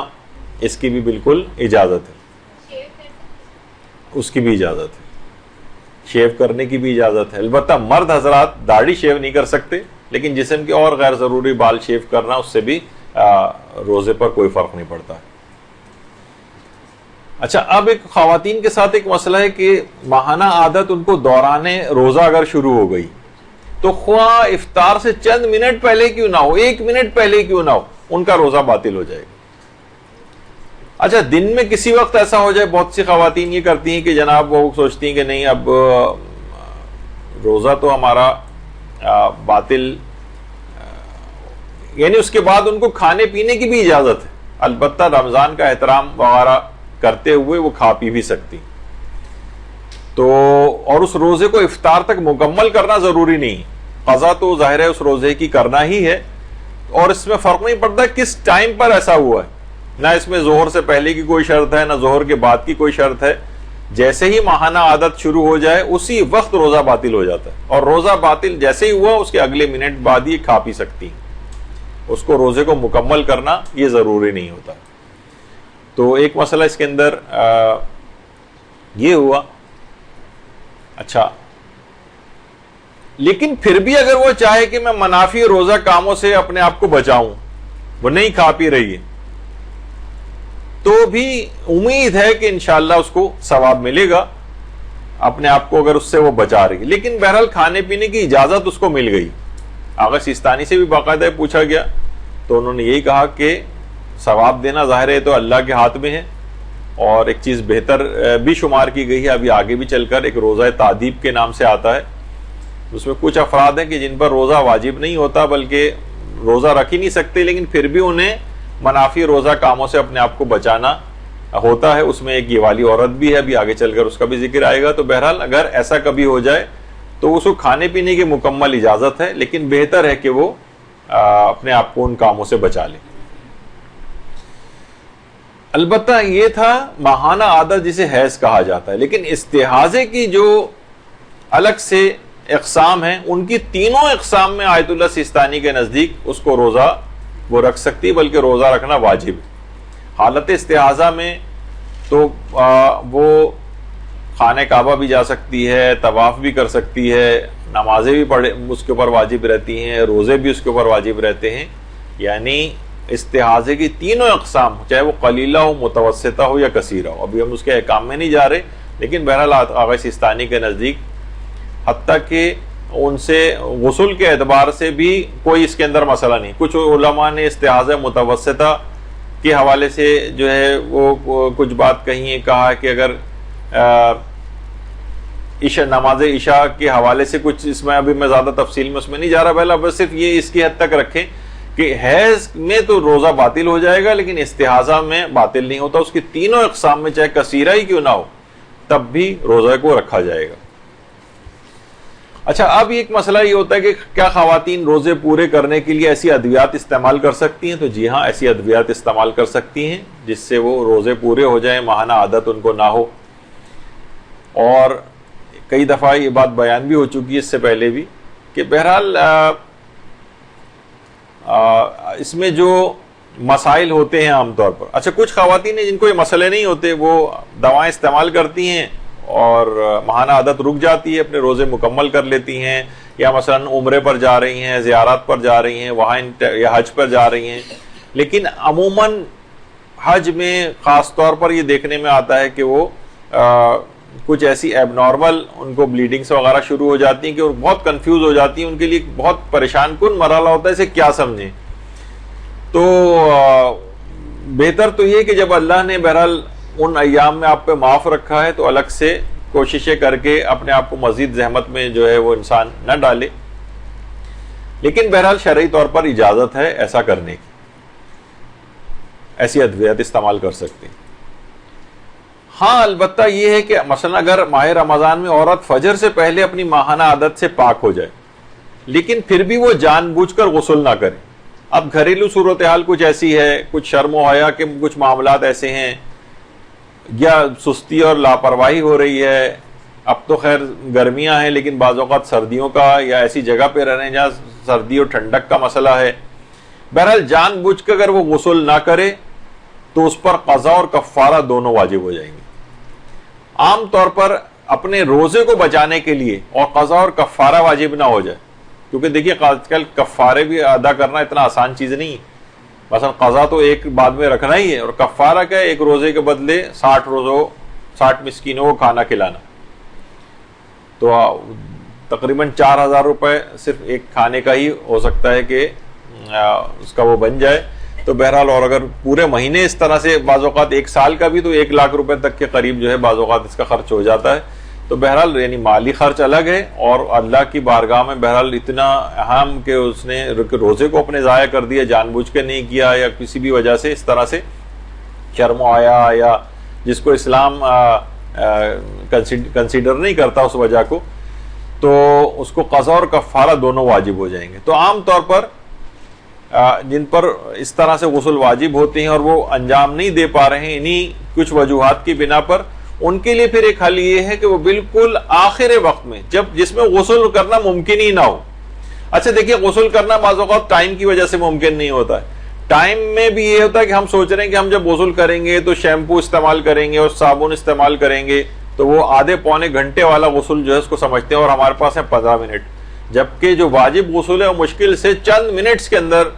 ہو جاتا ہے. سر و گردن دھوئی, دایاں حصہ بایاں حصہ, احتیاط آغا سیستانی میں تو سر و گردن اور نچلا پورا دھڑ, تو مشکل سے 2 منٹ بھی جو ہے وہ نہیں لگیں گے, 3 منٹ لگیں گے, بہت ہوا تو 5 منٹ آپ کر لیں, جس کے اندر تیز رفتاری سے بھی غسل مکمل ہو سکتا ہے. تو پھر تیز رفتاری سے غسل کرنا پڑے گا, چاہے شیمپو نہ لگے چاہے صابن نہ لگے. اور بہت سی تو ہمارے اس کی کنڈیشنز ایسی ہیں کہ مثلا جو لوگ اعتکاف میں ہوتے ہیں اور وہ غسل کرنے جائیں اور غیر ضروری صابن شیمپو اور اس طرح کی چیزوں میں اگر وہاں لگائیں تو ان کا اعتکاف بھی باطل ہو جاتا ہے. خیر وہ ایک الگ مسئلہ ہے. تو یہ کیا کریں کہ پھر یہ کریں کہ اگر واقعتاً اتنا کم ٹائم ہو, یعنی کہ جس میں غسل کرنا پاسبل ہی نہیں ہو, مثلا اب صرف 2 منٹ رہ گئے, 2 منٹ میں کیسے اب جائیں گے اور وہ ٹائم ختم ہو جائے گا, تو بالکل آخر وقت میں تیمم کریں. تیمم کی چیز ہمیشہ گھر میں انسان کے ایسی موجود رہنی چاہیے, ورنہ ایسا نہ ہو کہ وہ ڈھونڈنے جا رہے ہیں کہ کہاں ہم تیمم کریں, نہ کوئی مٹی اویلیبل ہے. ایران وغیرہ میں ایک تھال ٹائپ کی ایک چیز ہوتی ہے بڑی سی, اس میں 2 ہتھیلیاں پوری آ جائیں, ایک مٹی کی ایک لیئر اس کے اوپر ہوتی ہے. تو وہ گھر میں عمومی طور پر بھی اس کا انتظام ہونا چاہیے کہ تیمم کی صورتحال کبھی پیش آ جائے تو انسان اپنی نمازوں کو بچا سکے. تو بالکل آخر وقت کا تیمم کرے گی وہ، اور پھر اس کے بعد روزے کی نیت کر لے، اس کا روزہ صحیح شمار ہو جائے گا. اگرچہ اس نے گناہ گار ہے کہ اس نے اتنی تاخیر کیوں کی کہ غسل نہ کر سکے اور تیمم کی طرف جائے، لیکن بہرحال یہ کہ اس کا روزہ اب کم سے کم باطل نہیں ہوگا. گناہ گار ہوگی، اس کو توبہ کرنا ہے اس کو، لیکن کم سے کم اس کا قضا اور کفارے سے وہ بچ جائے گی. تو یہ ایک مسئلہ ہے اس میں. ہاں بالکل بالکل امساک بھی کرنا ہوگا. یہ نہیں کہ میرا تو روزہ باطل ہو ہی گیا تو میں کھاتی پیتی رہوں، نہیں، وہ اپنے آپ کو بچانا بھی. اچھا، اب اگر عورت بھول جائے، عام طور پر ہوتا تو نہیں ہے لیکن بہرحال علماء نے لکھا ہے اس کو کہ حیض و نفاس کا غسل کرنا بھول جائے، ایک یا کئی دن کے بعد اس کو یاد آئے، تو جو روزے اس نے رکھے ہیں وہ روزے سب صحیح ہیں، البتہ نمازوں کی اس کو قضا کرنا پڑے گی. نمازیں معاف نہیں ہیں، البتہ روزے صحیح سمجھ لیے جائیں گے. یعنی اگر کسی شخص پر غسل واجب ہو اور وہ غسل کو انجام دینا، خاص طور پہ حیض اور نفاس والی جو عورت ہے، تو کئی دن بعد بھی اگر اس کو یاد آ رہی ہے وہ چیز، تو جو روزے رکھے ہیں وہ صحیح ہیں، نمازوں کو دہرانا پڑے گا. اچھا، ایک کنڈیشن اور بھی ایسی آتی ہے کہ عورت اذان فجر سے پاک ہو گئی ہے لیکن غسل واجب بلکہ تیمم کرنے کا بھی مختصر وقت نہیں، 2 منٹ رہ گئے، اب یہ جب تک وہ جائے گی تیمم کی مٹی جہاں پر رکھی ہوئی تب تک روزے کا وقت شروع ہو جائے گا. اب اس موقع پر پھر یہ غسل اور تیمم کے بغیر ہی روزے کی نیت کر لے تو بھی اس کا روزہ صحیح، بشرطے کہ یہ یعنی اپنے طور پر اس نے اتنی دیر نہ لگائی ہو، یعنی خود ہی اس نے لاپرواہی میں اتنی دیر لگا دی، اور وہ ایک الگ مسئلہ ہے، وہ تو بھی آپ نے سن لیا، قضا اور کفارہ دونوں واجب ہو جائیں گے. لیکن مجبوراً یا ایسے موقع پر اس کی آنکھ کھلی کہ جب نہ اس کے پاس غسل کا موقع تھا اور نہ تیمم کا وقت تھا اس کے پاس، تو پھر وہ اسی وقت ویسے ہی نیت کر لے تو اس کا وہ روزہ صحیح شمار ہو جائے گا. یعنی مجبوری والا کہ یہ مسئلہ ہے، جان بوجھ کر تاخیر کرنے والا مسئلہ نہیں. اچھا، اسی طریقے سے خواتین کے اعتبار سے بہت سے گائنیکالوجسٹ کے پاس جانا ہے، وہ اندرونی کچھ چیک اپ کرے گی یا اندرونی الٹرا ساؤنڈ کروانا ہوتا ہے، تو اس ایک تو جسم کے باہر سے جو الٹرا ساؤنڈ ہوتا ہے اس کی تو خیر ویسے ہی اجازت ہے، لیکن اندرونی چیک اپ اور اندرونی الٹرا ساؤنڈ کی، اس سے بھی روزے پر فرق نہیں پڑتا ہے اور نہ ہی اس سے کوئی غسل وغیرہ واجب ہوتا. تو عام طور پر خواتین اس سلسلے میں کافی پریشان ہوتی ہیں، وہ اپوائنٹمنٹ جب لیتی ہیں تو ان مراحل سے بعض اوقات گزرنا پڑتا ہے، تو یہ بتا دیا جائے کہ اس سے روزے پر کوئی فرق نہیں پڑتا ہے، جائز. اچھا، کچھ ہیں مثلا انتقال بھی لوگوں کے ہو رہے ہوتے ہیں، مثلا گھر میں کسی کا انتقال ہوا، کسی رشتہ دار کا انتقال ہوا، وہاں گئے اور مردے کے جسم کے اوپر ہاتھ لگا لیا، غسل مس میت واجب ہو گیا. تو غسل مس میت اگر کسی پر واجب ہو جائے اور وہ اس غسل کو انجام نہ دے اور روزے کی نیت کر لے تو اس کا روزہ بہرحال صحیح رہتا ہے. بلکہ دوران روزہ بھی اگر کسی میت کو جا کر وہ ہاتھ لگا لے تو اس سے بھی روزہ باطل نہیں ہوتا. تو بہرحال غسل مس میت سے روزے کے اوپر فرق نہیں پڑتا ہے، وہ اگر پہلے سے واجب ہے تب بھی روزہ رکھا جا سکتا ہے، یا حالت روزہ میں مس میت ہو جائے تب بھی اس سے روزے پر فرق نہیں پڑتا. ہاں، ایک مسئلہ یہ عام طور پر ان جگہوں پہ، خاص طور پر دبئی، شارجہ وغیرہ جو بہت ہائی رائز بلڈنگز وغیرہ میں لوگ رہتے ہیں، یا مثلا کوئی سفر کر رہے ہیں اور سفر میں ایسا سفر ہے کہ جس میں حالت روزہ میں مثلا یہ ہے کہ کوئی شخص زوال کے بعد ہی اپنے وطن سے، اس کی فلائٹ ہی زوال کے بعد ہے، یعنی ظہر کے بعد نکلا ہے، وہ دوپہر کی 3 بجے کی فلائٹ سے نکلا ہے، تو روزہ رکھ کے نکلا ہے، اب روزے کو مکمل کرنا ہے. اب جہاز وقت افطار جس جگہ پہ بھی ہوگا اس جگہ کی جو مغرب ہے وہ دیکھی جائے گی، کیونکہ جہاز اتنی عام طور پر بلندی پر ہوتا ہے، یا مثلا بہت سارے 70 منزلہ، 80 منزلہ،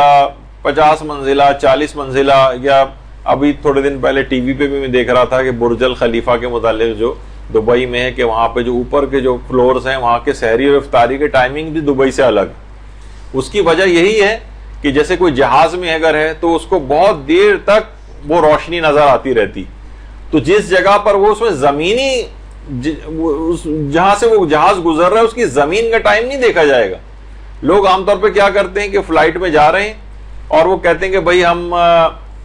فلاں جگہ سے گزر رہے ہیں، اس جگہ کا افطار کا ٹائم یہ ہے، وہ زمین کے اعتبار سے ٹائم دیکھ رہے ہوتے ہیں. تو اگر وہ باہر دیکھیں تو ابھی وہ کافی دیر لگتی ہے اس کو اس طور پر غروب ہونے میں, کیونکہ آپ اتنی بلندی پہ رہیں کہ آپ کے لیے وہ ابھی غروب نہیں ہوا ہوتا, تو اتنی تاخیر کرنی ضروری ہوتی. بہت سے لوگ دھڑا دھڑ اسی وقت روزہ کھولنا شروع کر دیتے ہیں. ایک فلائٹ میں تو میں نے دیکھا تھا پورے یعنی جہاز نے تقریباً جو ہے وہ مسافروں نے روزہ کھول لیا تھا, جبکہ اس وقت کافی زیادہ باہر روشنی بھی تھی, بلکہ کچھ سورج بھی کچھ نظر آ رہا تھا. لیکن انہوں نے کہا وہ تو ٹائم نیچے ہو چکا ہے, کیونکہ جہاں سے ہم گزر رہے ہیں وہاں پہ یہ والا ٹائم.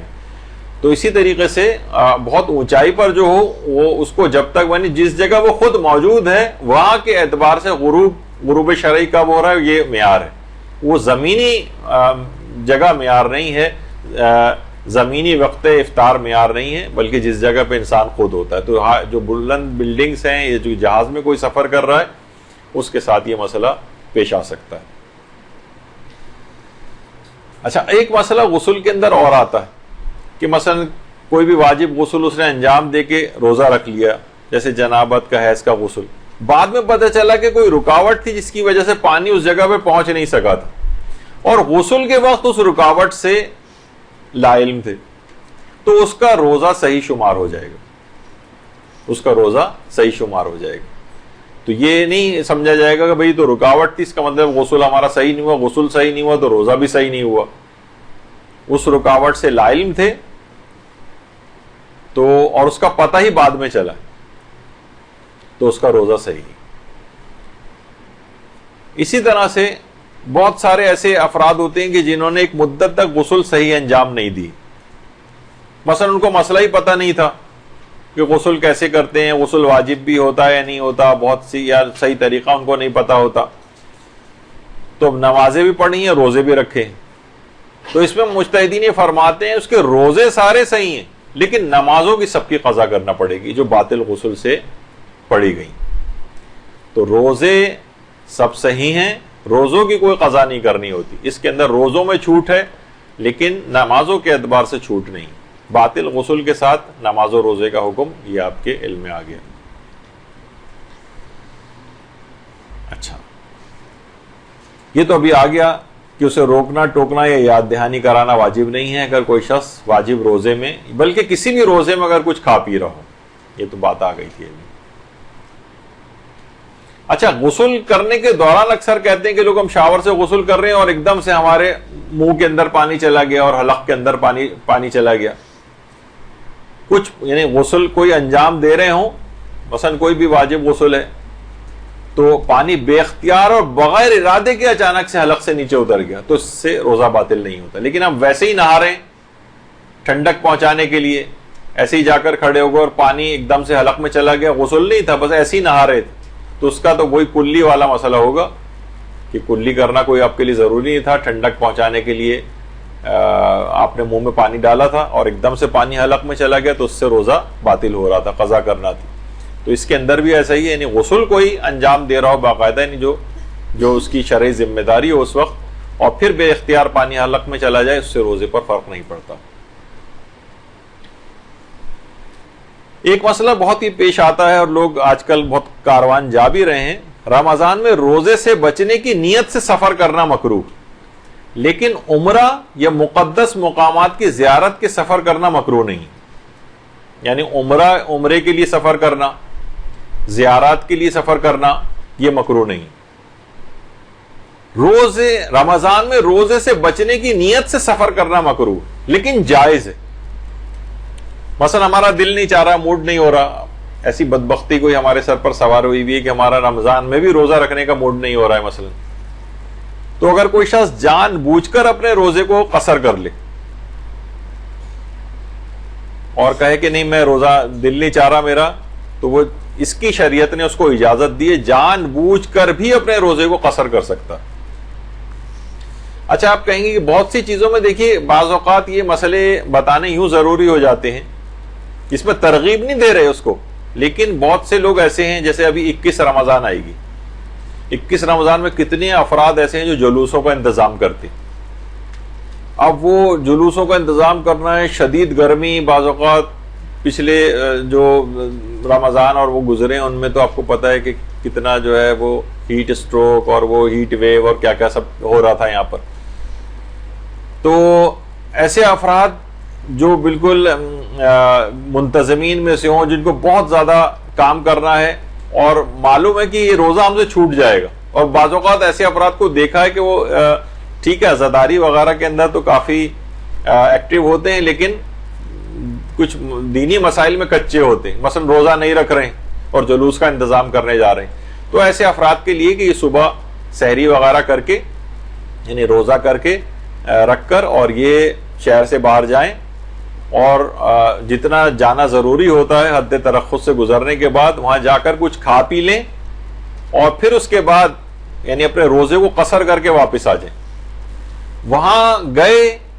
اور وہاں سے واپس آ گئے بغیر کچھ کھائے پیے، تو ظہر سے پہلے اگر انسان بغیر کچھ کھائے پیے روزے منافی روزہ کوئی کام کیے بغیر اپنے وطن پہنچ جائے تو روزہ پھر اس کو مکمل کرنا واجب ہو جاتا ہے. اس کے لیے ضروری ہے کہ وہاں کچھ کھا پی لے، ورنہ وہ اس کی ساری ایکسرسائز ضائع ہو جائے گی. اچھا، یہ ان افراد کے لیے بھی جن کے امتحانات ہو رہے ہوتے ہیں اور معلوم ہے کہ یہ ورنہ والدین کو کہ یہ روزہ نہیں رکھے گا یا نہیں رکھے گی،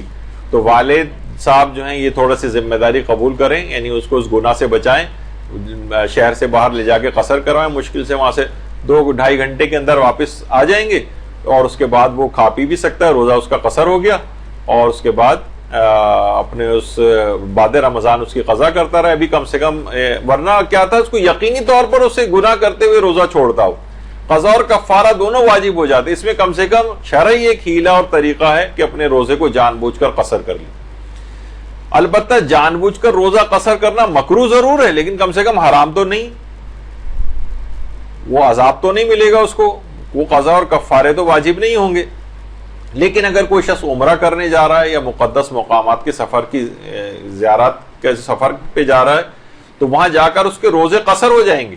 کیونکہ اس وقت قصر ہوں گے جب وہ ایک ہی شہر کے اندر، جیسے کہ عام طور پر ہوتا ہے کسی بھی جگہ وہ 10 دن سے زیادہ کا اس کا قیام نہیں ہے.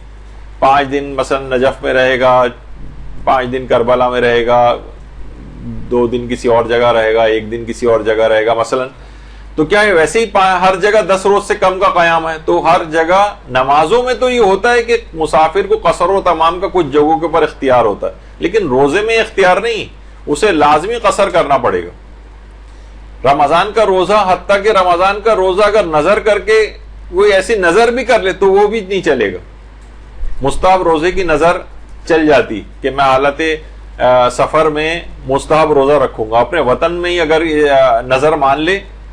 وہ نظر کے مسئلے الگ ہے، بہرحال کوئی قضا روزہ اس کے اوپر نہیں ہونا چاہیے ورنہ نظر ویلڈ نہیں ہوگی. لیکن اگر کوئی قضا روزہ نہیں ہے تو مستحب روزے کی نظر مان سکتا ہے کہ میں سفر میں رکھوں گا، لیکن واجب رمضان کے روزے کی نظر یہ نہیں مان سکتا، یعنی اس کو لازمی روزہ قصر کرنا ہی پڑے گا. تو بعد رمضان قضا کرنی پڑے گی، تو وہ مکروہ بھی نہیں ہے. لیکن رمضان میں روزے میں سفر کی، رمضان میں روزے سے بچنے کی نیت سے سفر کرنا یہ مکروہ. اچھا، رمضان میں سفر کرنے میں کوئی حرج نہیں ہے، بچنے کے لیے روزے سے سفر کرنا مکروہ ہے. البتہ رمضان کی 24ویں تاریخ سے پہلے سفر کرنا بھی مکروہ. رمضان کی 24ویں تاریخ سے پہلے عام طور پر جو ویسے بھی اول تو مکروہ ہے ہی نہیں، زیارت عتبات عالیہ وغیرہ کے جو سفر ہیں، لیکن یہ عام طور پر عید وغیرہ وہاں پر کرتے ہیں، تو یہ مشکل سے 1 یا 2 روزے صرف عام طور پر کاروان والے جس طرح سے پروگرام بناتے ہیں کہ 1-2 روزے صرف آپ کے قصر ہوں، اور اس کے بعد تو عید وغیرہ آ جاتی ہے. تو یہ اس لحاظ سے 24 تاریخ کے بعد کا مرحلہ ہے. یہ 24 تاریخ سے پہلے کے جو سفر ہیں بلا وجہ، وہ ان میں ذرا کراہیت ہے سے پہلے کے سفر. البتہ حج، عمرہ، زیارت عتبات عالیات میں سے یا کسی بھی ضروری کام سے سفر کرنا یہ مکروہ نہیں. اچھا، لوگ کہیں گے رمضان میں حج کا سفر کون سا ہو رہا ہے؟ ابھی نا اس میں بھی لکھا ہوا ہے، توضیح المسائل میں بھی لوگ پڑھ کر چونکتے ہیں، یہ تو رمضان ہے، اس میں حج کہاں سے آ گیا؟ تو دیکھیے، حج کے جو مہینے ہیں وہ 3 مہینے ہیں حج کے، شوال، ذیقعد اور ذی الحج. یعنی حج اگر کوئی شخص اپنے عمرہ تمتع وہ شوال کے مہینے میں بھی جا کر سکتا، یعنی جو حج کا ہی ایک پارٹ ہے. اس کے بعد ٹھیک ہے وہ مکے میں رہتا رہے 2-3 مہینے تک، پھر اس کے بعد جب حج اسلام کا مرحلہ آئے گا، حج تمتع کا مرحلہ آئے گا، تو اگلا رکن اس کے بعد انجام دے. تو حج کے 3 مہینے ہیں. حج کا صرف ذی الحج کا مہینہ نہیں ہے، حج کے 3 مہینے شوال، ذی القعدہ اور ذی الحجہ. اچھا، جب شوال کے اندر وہ جا رہا ہے تو اس کا سفر بہت سے لوگ پہلے سے مہینہ بھر پہلے سے سفر شروع کر دیتے تو وہاں جا کر پہنچیں گے. تو دیکھا جائے تو حج کا سفر اس کا رمضان سے شروع ہو جاتا تھا. تو اسی وجہ سے توضیح المسائل میں ہے کہ رمضان کا سفر جو ہے، رمضان میں حج کا سفر، تو لوگ سوچتے ہیں کہ حج ابھی کہاں سے، تو وہ اس طرح کی چیز ہے کیونکہ حج کے جو 3 مہینے ہیں وہ شوال میں بھی ہو سکتا ہے، اس کا عمرہ تمتع کا ارادہ ہو تو وہ رمضان سے ہی سفر کے لیے نکل جاتا ہے. تو وہ بہرحال مکروہ تب بھی نہیں. اچھا، اس پہ بھی بہت لوگوں کا اعتراض ہوتا ہے، لیکن بہرحال مکروہات کا مسئلہ ہے. اور الگ سے روایات میں یہ بات آئی کہ حالت روزہ میں عورت کا پانی میں بیٹھنا مکروہ ہے. مثلا ٹب میں پانی بھر کے اگر کوئی مرد بیٹھ جائے تو مکروہ نہیں ہے، عورت بیٹھ جائے تو مکروہ، ثواب میں کمی کا باعث ہوتا ہے. اور الگ سے روایات میں یہ چیز آئی. بہت سے لوگ اس پہ بہت اعتراض کرتے ہیں کہ بھئی یہ ان دونوں کی فرق تفریق شاید مجتہدین نے خود کی نہیں، روایات میں یہ چیز آئی. تو بہرحال یہ ایک مکروہات روزہ کا ایک مسئلہ تھا. اب آ جائیے تیراکی کا مسئلہ یا سوئمنگ کرنے کا مسئلہ. زیادہ مشہور تو یہی ہے کہ پورے سر کو پانی میں ڈبونے سے روزہ احتیاط واجب کی بنا پر باطل ہو جاتا ہے. آیت اللہ خامنئی بھی یہ فرماتے تھے، امام خمینی بھی یہ فرماتے تھے، اور آیت اللہ خوئی کا بھی یہی نظریہ تھا کہ احتیاط واجب کے طور پر پورے سر کو پانی میں نہیں ڈبو سکتے. ایک تو پورا سر پانی سے ڈھک رہا ہے جیسے شاور میں، اس کی تو ویسے ہی اجازت ہے، یعنی وہ پانی میں سر ڈبونے میں شمار نہیں ہوتا. لیکن سوئمنگ میں تو ہم نے غوطہ لگایا ہے، اب حلق تک اگر پانی نہیں جا رہا ہے تو آغا سیستانی فرماتے ہیں کہ پورے سر کو پانی میں ڈبونے سے روزہ باطل نہیں ہوتا. اس کے لیے الگ سے بھی روایات آئی ہیں، مجتہدین کے فتووں میں جو اختلاف ہے وہ اختلاف روایات کی بنیاد پر. البتہ آغا سیستانی یہ ضرور فرماتے ہیں کہ شدید مکروہ ضرور ہے، لیکن اگر کوئی شخص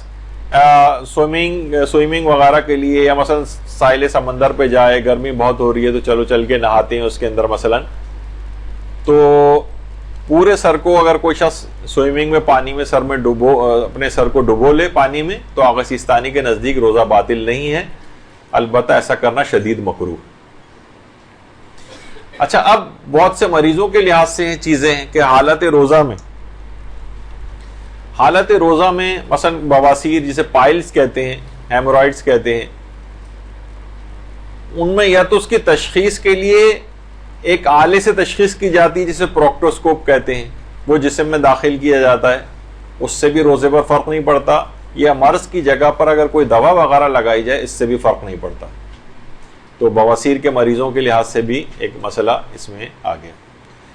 اچھا، کچھ چیزیں ایسی ہیں جیسے کچھ ماؤتھ واش استعمال کیے جاتے ہیں،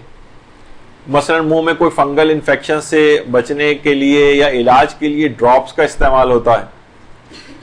بعض اوقات یہ ہوتا ہے کچھ مریضوں کے ان کے انفیکشن ہو نہ جائیں اس وجہ سے کچھ ڈراپس استعمال کرائے جاتے ہیں یا علاج کے لیے کروائے جاتے ہیں، یا ناک کھولنے والی تیز خوشبو والے انہیلرز جو ہیں استعمال ہوتے ہیں، ان سب کا بھی استعمال جائز ہے. بس اس میں سے کوئی بھی دوا حلق سے نیچے نہیں اترنی چاہیے، یعنی منہ کی حد تک معاملہ رہے، کلی کی حد تک معاملہ رہے، سونگھنے کی حد تک معاملہ رہے، اس سے روزے پر فرق نہیں پڑتا، روزہ صحیح رہے گا. بس کوئی چیز حلق سے اترنی نہیں چاہیے. تو ان طبی چیزوں کے استعمال کی بھی شریعت میں اجازت ہے. بعض اوقات آدمی چکر کھایا اور بے ہوش ہو گیا، کمزوری ہوئی، ڈائبٹک پیشنٹ ہے مثلا، ایک دم سے بے ہوش ہو گیا، تو بے ہوش ہونے سے بھی روزہ باطل نہیں ہوتا، تھوڑی دیر بعد ہوش آ جائے گا، اپنے روزے کو کنٹینیو کرے. ہاں، البتہ کچھ مریض ایسے ہیں جنہیں آپریشن کے لیے بے ہوش کیا جاتا ہے. اچھا، اب اس میں کیا ہے کہ یہ خود سے یہ چیز آتی ہے، خود سے بے ہوش ہونا. وہ جو بے اختیار بے ہوش ہو رہا ہے یہ تو باقاعدہ کنسنٹ فارم پہ سائن کرتا ہے کہ میں بے ہوش کرنے کی آپ کو اجازت دے رہا ہوں. تو اس میں احتیاط یہ ہے کہ اس روزے کو بھی مکمل کرے، اور مکمل کرنا ممکن نہ ہو تو اس روزے کی قضا بجا لائے. تو بہرحال بے ہوشی کا ایک مسئلہ یہ تو خیر آ گیا ابھی دوا ڈالنے کا.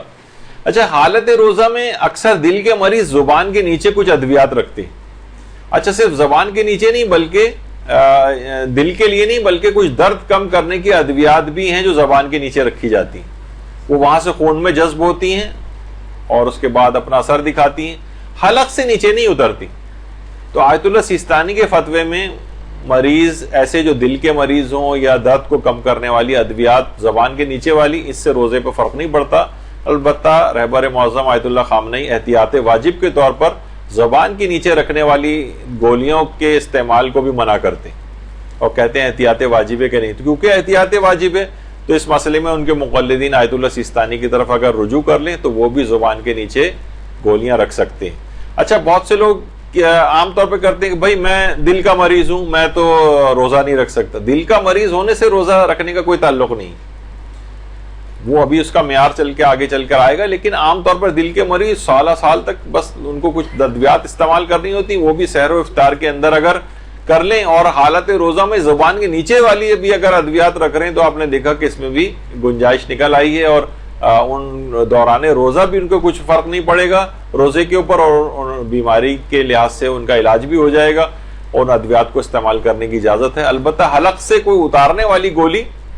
وہ استعمال نہیں ہو سکتی, یا تو اس کو ایڈجسٹ کریں یا واقعی اگر ضرورت پیش آ جائے, طبی لحاظ سے ضرورت پیش آ جائے تو ٹھیک ہے, پھر اس گولی کو معمولی پانی سے اتارا جا سکتا ہے. اور صرف گولی کھانے کا ہی اگر مسئلہ تھا تو 1 یا 2 گھونٹ پانی سے اس گولی کو نیچے اتار لیں, اس کے بعد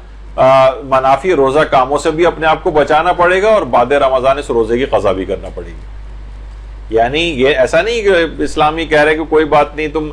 گولی ہرگز مت کھاؤ اور ایسے ہی چاہے تم مر جاؤ لیکن چاہے نقصان تمہیں پہنچ جائے, نہیں. حالت روزہ میں پھر آپ اتنی مقدار میں دوا کو استعمال کر سکتے ہیں جس کے بغیر آپ کوئی چارہ کار نہیں, لازمی دوا لینی,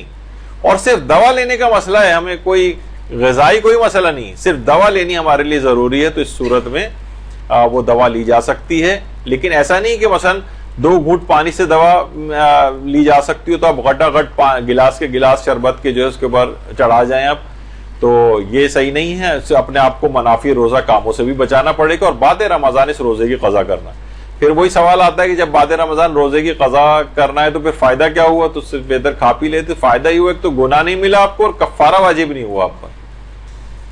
ہاں بس ایک لحاظ سے شرعی حکم ہے کہ بہرحال اس روزے کی قضا آپ کو انجام دینی. تو زبان کے نیچے رکھنے والی ادویات کا بھی مسئلہ ہو گیا. اچھا بہت سے لوگوں کو قبض ہوتا ہے اور دنیا میں سب سے زیادہ جو بیماری ہے وہ قبض کی بیماری جو سب سے زیادہ لوگوں کو ہوتی ہے اور رمضان میں بھی ممکن ہے. تو اگر شدید قبض اگر کسی کو ہو رہا ہے اور وہ کچھ سپوزیٹریز جو ہیں وہ استعمال ہو رہی ہیں, ریکٹل سپوزیٹریز وغیرہ, یا اینیما جو ہے وہ لیا جا رہا ہے اور وہ چیز خشک ہے, کیونکہ مایا یا لکوڈ چیز سے اگر اینیما اگر عام طور پہ لیا جائے گا جس میں لکوڈ کوئی چیز استعمال ہوگی اس سے تو روزہ باطل ہو جائے گا. لیکن بہت سی ٹیبلٹ فارم میں ہوتی ہیں اس طرح کی سپوزیٹریز ہیں جو کہ رکھی جاتی ہیں, تو اس کے استعمال سے روزے پر فرق نہیں پڑتا ہے, وہ کیونکہ مایا چیز شمار نہیں ہو رہی. تو قبض شدید قبض کو دور کرنے کے لیے اس کا استعمال جائز. ہاں اگر یہ حتیٰ کہ آغا سیستانی بھی فرماتے ہیں, دیگر علماء بھی, کہ اگر یہ جو اینیما جو لیا جا رہا ہے اگر یہ مجبوری کی وجہ سے لیا جائے, خواہ علاج ہی کے غرض سے کیوں نہ لیا جائے, لیکن مایا چیز سے لکوڈ چیز سے اگر لیا جا رہا ہے تو اس سے روزہ باطل لازمی ہو جائے گا, چاہے مجبوری کیوں نہ ہو. مجبوری کیوں نہ روزہ باطل ہے, البتہ گناہ کوئی نہیں ملے گا, بعد رمضان اس روزے کی قضا کرنا پڑے گی. لیکن اگر کوئی خشک چیز ہے, ٹیبلٹ فارم میں ہے, وہ چیز رکھی جا رہی ہے تو اس سے روزے پر فرق نہیں پڑتا. ایک یہ بہت لوگ پوچھتے ہیں کہ مسجد کی اذان ہو رہی تھی اور ہم نے اس وقت تک ہم کھاتے پیتے رہے. دیکھیے پہلی بات تو یہ کہ مسجد کی اذان سے کوئی بھی تعلق نہیں ہے روزے کا. ممکن ہے وقت پہلے آ چکا اور مسجد کی اذان بعد میں ہو رہی ہو,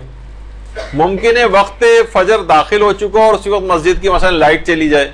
اور لاؤڈ اسپیکر پہ آپ کو آواز سنائی نہ دے رہی ہو, تو اس سے کیا تعلق ہے؟ ہو سکتا ہے مؤذن دیر سے اس دن اٹھا یا اذان میں کسی بھی وجہ سے تاخیر ہو گئی, تو مسجد کی اذان سے کوئی تعلق روزے کا نہیں. اصل معیار یہ کہ وقت فجر آیا یا نہیں آیا.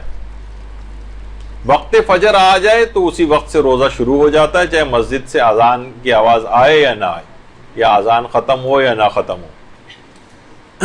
اچھا، اسی طرح سے بہت سے دکاندار حضرات ہوتے ہیں،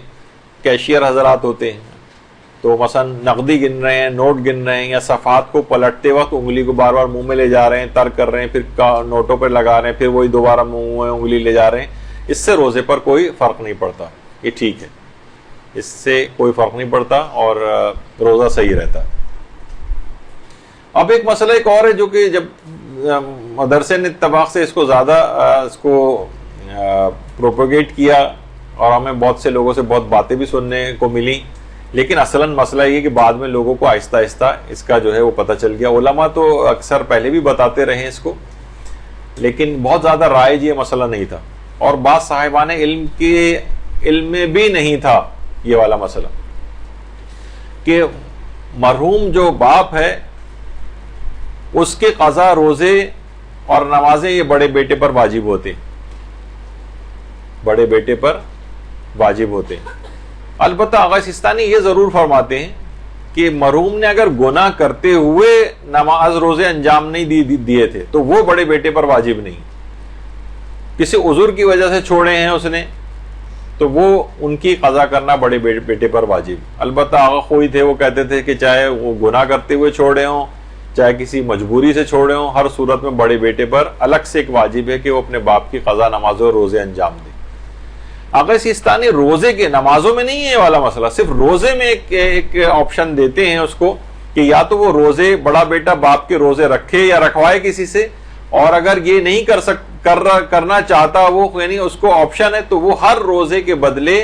ایک مد یعنی 3 پاؤ آٹا یا غذائی اجناس، مثلا 3 پاؤ دال، 3 پاؤ چاول، 3 پاؤ بیسن، 3 پاؤ چھولے، کوئی بھی اس طرح کی چیز، یا 3 پاؤ کی مقدار میں مثلا روٹیاں، یہ کسی بھی غریب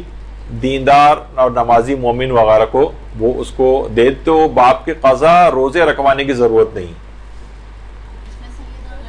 سید اور غیر سید کا بھی کوئی مسئلہ نہیں ہے۔ اچھا، بڑے بیٹے کا بھی مسئلہ نہیں ہے، یعنی اگر بڑے بیٹے پر ویسے تو واجب ہے، لیکن بڑے بیٹے کے بجائے کسی اور چھوٹے بیٹے نے یا بیٹی نے یا کسی اور رشتہ دار نے، مثلا مرحوم کے مثلا سالے نے یہ 3 پاؤ آٹا فی روزہ اس کی طرف سے دے دیا تو بڑے بیٹے پر سے ساقط ہو جائے گا۔ آپ جی، یہ مسئلہ صرف اور صرف آیت اللہ سیستانی کا ہے اور کسی بھی مجتہد کا نہیں۔ ہاں، اب اس میں ایک حل ہے کہ رہبر کے یا کسی ایسے مجتہد کی اگر تقلید میں ہو تو وہ مقلد خود تو یہ مثلا بڑا بیٹا رہبر کی تقلید میں ہے یا بڑا بیٹا مثلا آیت اللہ خوئی کی تقلید میں باقی ہے، تو وہ یہ والا کام مثلا کسی کو مالک بنا دے اتنے پیسوں کا، اور اس سے ریکویسٹ یہ کر دے کہ اس پیسوں سے تم اپنی تقلید میں ہونے کے اعتبار سے میرے باپ کے 3 پاؤ آٹا فی روزہ یہ ادا کر دو، تو اس طرح سے بھی ادا ہو سکتا ہے۔ تو بہرحال اس میں حل ایک اچھا ہے، تو بہت سے لوگوں کو یہ مسئلہ پتہ نہیں تھا کہ اس کے اندر یہ والا آپشن بھی ہے، تو قضا روزے رکھوانے کی ضرورت نہیں ہے، اور یہ مجبوری کا بھی مسئلہ نہیں ہے، یعنی قضا روزے رکھوا سکتے ہو یا بڑا بیٹا رکھ بھی سکتا ہو، تب بھی یہ والا آپشن استعمال کیا جا سکتا ہے، اور 3 پاؤ آٹا یا غذائی اجناس کسی غریب شیعہ، اچھا اس میں غریب ہونا چاہیے، شیعہ ہونا چاہیے، اور احتیاط واجب کی بنا پر یہ کچھ شرطیں ہیں آغا سیستانی کے نزدیک کہ وہ کھلم کھلا گناہ کرنے والا نہ ہو اور بے نمازی نہ ہو۔ اس مسئلے میں بہرحال آیت اللہ وحید خراسانی کی طرف رجوع کر کے صرف غریب شیعہ بھی اگر آپ تلاش کر لیں تو اس کو بھی یہ آٹا دیا جا سکتا ہے۔ تو بہرحال یہ مرحوم کے قضا روزے، اچھا یہ لوگ کہتے ہیں اس سے قضا نمازیں بھی اتر سکتی ہیں، نہیں، قضا نمازیں اترنے کا کوئی مسئلہ نہیں ہے، اور صرف یہ قضا روزوں کا مسئلہ ہے، مرحوم کے قضا روزوں کا مسئلہ۔ تو یہ ایک مسئلہ ہوا۔ اچھا، اب ایک آتا ہے بھی، آپ نے دیکھا کہ روزوں کے حوالے سے بہت سی باتیں آ رہی تھیں کہ مریض کے اعتبار سے تو کتنا نقصان ہو کہ اس پہ سے روزہ معاف ہوتا، کیا صرف نقصان کا احتمال ہے، معمولی سا احتمال؟ مثلا ابھی خیر اس کا بھی ذکر آئے گا، بہت سی حاملہ خواتین ہوتی ہیں، یعنی دور دور تک کوئی کمپلیکیشن کوئی نہیں ہے، کوئی امکان نہیں، بس ایک ایسی معمولی سا احتمال شاید بچے پہ کوئی فرق پڑ جائے، ابھی خیر وہ آگے چل کر آ رہا ہے مسئلہ، اس میں ہم ڈسکس کر لیں گے. تو صحت کے اعتبار سے معمولی نقصان پہنچنے سے کے احتمال سے روزہ معاف نہیں ہوتا. مثلا کوئی کہے کہ جناب مجھے 99 بخار ہو رہا ہے، 100 ہو جائے گا. 100 بخار سے ایسا کوئی خاص عام طور پہ قابل تحمل ہوتا ہے اور ایسا نقصان نہیں ہوتا کہ زندگی جس میں خطرے میں پڑی جا رہی. شدید نقصان کا خوف اگر ہے تو اس سے روزہ جو ہے وہ تو حرام ہو جاتا ہے. لیکن معمولی نوعیت یعنی عقلاء کے نزدیک اس کی کوئی اہمیت ہو کہ ہاں یہ والا خوف واقعتاً ایسا ہے کہ آپ کو روزہ نہیں رکھنا چاہیے تھا، اس میں وہ روزہ معاف ہوتا ہے. معاف سے مراد پھر وہ قضا وضا تو اپنی کرنی ہوتی ہے، لیکن یہ کہ معمولی نوعیت کا احتمال جو ہے اس سے روزہ معاف نہیں ہوتا. کہیں ایسا نہ ہو جائے جیسے ایک بہت سی خواتین کہتی ہیں کہ جناب، خیر ڈاکٹر کے متعلق میں بات کہوں کہ زیادہ تر ڈاکٹر اس سلسلے میں ناقابل اعتبار ہے اور اصلاً ڈاکٹروں کے اوپر ڈالا بھی نہیں گیا ہے. آپ توضیح المسائل بھی جا کر پڑھیں کہ اگر مریض خود یہ محسوس کرے کہ میں روزہ رکھ سکتا ہوں تو خواہ ڈاکٹر منع ہی کیوں نہ کرے، اس کے اوپر روزہ رکھنا واجب ہے. اور اگر مریض محسوس کر رہا ہے کہ میں روزہ رکھ ہی نہیں سکتا، میری صورتحال ایسی حقیقت اللہ اور اس کے درمیان معاملہ ہے، کسی کو دھوکہ دینے کے لیے نہیں، یعنی واقعتاً وہ کہہ رہا ہے کہ میں رکھ ہی نہیں سکتا، تو خواہ ڈاکٹر کہے کیوں نہ کہ آپ روزہ رکھ سکتے ہیں، تب بھی روزہ رکھنا اس کے لیے واجب نہیں رہے گا. تو بہرحال ڈاکٹر معیار نہیں. ہاں ڈاکٹر کب معیار ہوتا ہے وہ بھی ویسے آگے چل کر آنی تھی بات، لیکن اب وہ ابھی بتا دیتا ہوں کہ ڈاکٹر اس وقت معیار ہوتا ہے جب انسان خود فیصلہ نہ کر سکے کہ پتہ نہیں میرے لیے روزہ رکھنا فائدہ مند یعنی نقصان کا باعث تو نہیں، اور وہ خود فیصلہ نہیں کر پا رہا ہے، تو پھر وہ ڈاکٹر کے اوپر اس کو چھوڑ سکتا ہے اور پھر قابل اطمینان جو ڈاکٹر ہے اس کی بات پر عمل کر سکتا ہے، پھر وہ جو کہے اس کے مطابق عمل کرے. لیکن اصلاً معیار اور تشخیص خود کرنی ہے آپ نے. تو معمولی سا صرف ایک احتمال ہے، شاید ایسا ہو جائے، تو شاید تو ایسے ہی جیسے کوئی کہے کہ بھائی میں کوئی شخص ہے وہ کہے کہ باہر میں نکلوں گا تو شاید ایکسیڈنٹ ہو جائے، یعنی یہ تو ایک ایسی معاوضہ 1-2% تو ہر چیز کا احتمال ہر وقت موجود ہوتا ہے. تو اس طرح کی چیزوں کا نہیں، یعنی عقلاء کہیں کہ ہاں واقعی ایسا خطرہ موجود ہے آپ کے لیے، تو پھر اس میں روزے کی معافی کا کوئی مسئلہ آتا ہے. ورنہ عام طور پہ دیکھا یہ گیا کہ لوگ اس میں گڑبڑ کر جاتے ہیں. بلکہ بعض اوقات یہ ہوتا ہے کہ شخص کو یقین تھا کہ وہ روزہ نہیں رکھ سکتا اور اس نے رمضان کے روزے رکھے بھی نہیں، اور جب کئی سال گزر گئے پھر پتہ چلا کہ وہ تو غلط فہمی میں تھا اور روزہ رکھ سکتا تھا. اس صورت میں آغا سیستانی فرماتے ہیں ان تمام روزوں کی بھی قضا کرنا پڑے گی، البتہ کفارہ کوئی واجب نہیں ہوگا. یعنی اسے یقین تھا کہ میں روزہ نہیں رکھ سکتا، لیکن وہ یقین بعد میں غلط ثابت ہو گیا. مثلا تھا کہ جناب آپ کو یہ والی بیماری تشخیص ہوئی ہے اور اس میں فلاں چیز کی احتیاط ہے اور یہ ہے، اور اس نے یقین ہو گیا تھا اس کو، اب بعد میں پتہ چلا رہے نہیں یہ تو تھا ہی نہیں، رپورٹ غلط آ گئی تھی مثلا، اور وہ جو روزے آپ نے چھوڑے کہہ رہے ہیں ان سب کی قضا کرنا پڑے گی. یعنی جو اگر یقین آپ کا غلط ثابت ہو. اچھا، روزہ مکمل ہونے کے بعد ہمیں پتہ چلے کہ روزہ نقصان دہ تھا. مثلا اگر کسی شخص یا مریض کو یقین تھا کہ روزہ رکھنا اس کے لیے نقصان دہ نہیں ہے، اس وقت اسے یقین تھا، اس نے روزہ رکھ لیا، لیکن روزہ رکھنے کے بعد پتہ چلا کہ وہ غلطی پر تھا اور روزہ رکھنے سے اس کو نقصان ہوا ہے، تو وہ کافی نہیں ہے، احتیاط واجب ہے کہ اس روزے کی قضا کرے. یہ دیکھیں کچھ چیزیں بہت معمولی اس سے فرق سے مسئلے بدل رہے ہیں، تو اس کا آپ کو دیکھنا پڑے گا. ایک مریض کو یقین تھا کہ مجھے نقصان نہیں ہوگا تو اس نے روزہ رکھ لیا، لیکن روزہ رکھنے کے بعد پتہ چلا کہ یہ تو نقصان ہو گیا، مجھے میں تو غلطی پہ تھا، تو احتیاط واجب ہے کہ اس روزے کی قضا انجام دے. اب وہی مسئلہ آ گیا کہ ابھی جو آپ نے سنا تھا کہ مریض خود فیصلہ نہ کرے تو ڈاکٹر سے مشورے کے اوپر عمل کر سکتا ہے. تو کیا اس ڈاکٹر کا مسلمان ہونا ضروری ہے یا کافر؟ کیونکہ کافر ڈاکٹر بھی ہوتے ہیں. تو اس کا جواب ہے کہ مسلمان ہونا ضروری نہیں ہے، البتہ بس دیانتدار ہونا ضروری، یعنی قابل اعتماد ہو کہ یہ جھوٹی بات نہیں کہہ رہا، یہ غلط بیانی نہیں کر رہا، یعنی پروفیشن کے اعتبار سے اپنے یہ دیانتداری سے مشورہ دے رہا ہے. تو اس کا مسلمان ہونا بھی ضروری نہیں. اس کے کہنے پر ہی مثلا اس کافر ڈاکٹر نے منع کر دیا، ہم تشخیص نہیں کر پا رہے تھے، ہم نے اس سے جا کر پوچھا، اس نے کہا نہیں آپ روزہ تو نہیں رکھ سکتے، تو آپ اس کی بات، اگر وہ دیانتدار ہے اپنی فیلڈ کے اعتبار سے، تو آپ اس کی بات پر عمل کرتے ہوئے اس روزے کو چھوڑ سکتے ہیں۔ اچھا، اب ایک مسئلہ وہی پیش آ جاتا ہے جو بہت کامن پیش آتا ہے، حاملہ عورتیں کب روزہ چھوڑ سکتی؟ جب ان کے لیے یا ان کے بچے، اس کے بچے کے لیے اگر روزہ نقصان کا باعث نہ ہو تو روزہ رکھنا واجب ہے۔ عام طور پہ خواتین سوچتی ہیں کہ بس وہ حاملہ ہیں تو بس اب روزہ معاف ہو گیا، نہیں، اگر نقصان کا باعث نہیں، کوئی نقصان نہیں، اور واقعتاً اگر دیکھیں اگر وہ سحر و افطار میں اپنی اچھا غذائی اور سحر اور افطار کے درمیانی جو پوری رات اور اس کے بعد صبح تک، عام طور پہ اب تو لوگ خواتین ساری رات ہی جاگتی ہیں، تو کھاتے پیتے رہیں، پانی وانی پیتے رہیں، تو عام دنوں میں بھی شاید اتنا کھائے پیتے نہیں ہیں آپ جتنا رمضان میں کھا پی لیتے ہیں۔ عام دنوں میں اگر آپ کیلکولیشن اپنی کریں، آپ اتنا پانی نہیں پیتی جتنا آپ رمضان میں پی لیتی۔ اور جو آج کل جو خاص طور پہ جو ہمارا سیڈنٹری لائف سٹائل ہے، کہیں باہر اس طرح سے جانا نہیں ہے، دھوپوں میں پھرنا نہیں ہے، اور اس طرح سے گھر میں اے سیوں کے اندر رہنا ہے، تو اس میں تو ویسے ہی کوئی کسی بھی طرح کی کوئی کمی نہیں ہوتی۔ تو کوئی اگر کوئی طبی کوئی خاص مجبوری والا مسئلہ نہیں ہے تو روزہ رکھنا واجب ہے۔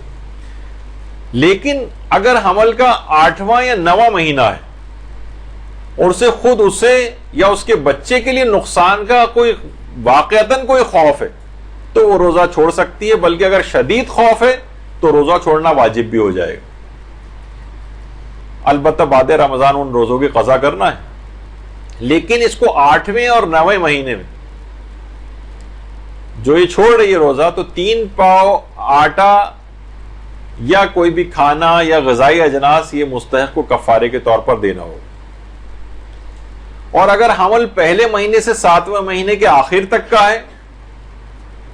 اور اس دوران روزہ اس کے یا اس کے بچے کے لیے نقصان کا باعث ہے تو روزہ چھوڑ سکتی ہے۔ بعد رمضان صرف قضا کرنی، کفارہ اور فدیہ کوئی نہیں۔ تو بہرحال یہ 2 فرق اس کے اندر ہیں، اس کو تھوڑا سا غور و فکر آپ کر لیجئے گا کہ حاملہ کب روزہ چھوڑ سکتی ہے اور کب نہیں۔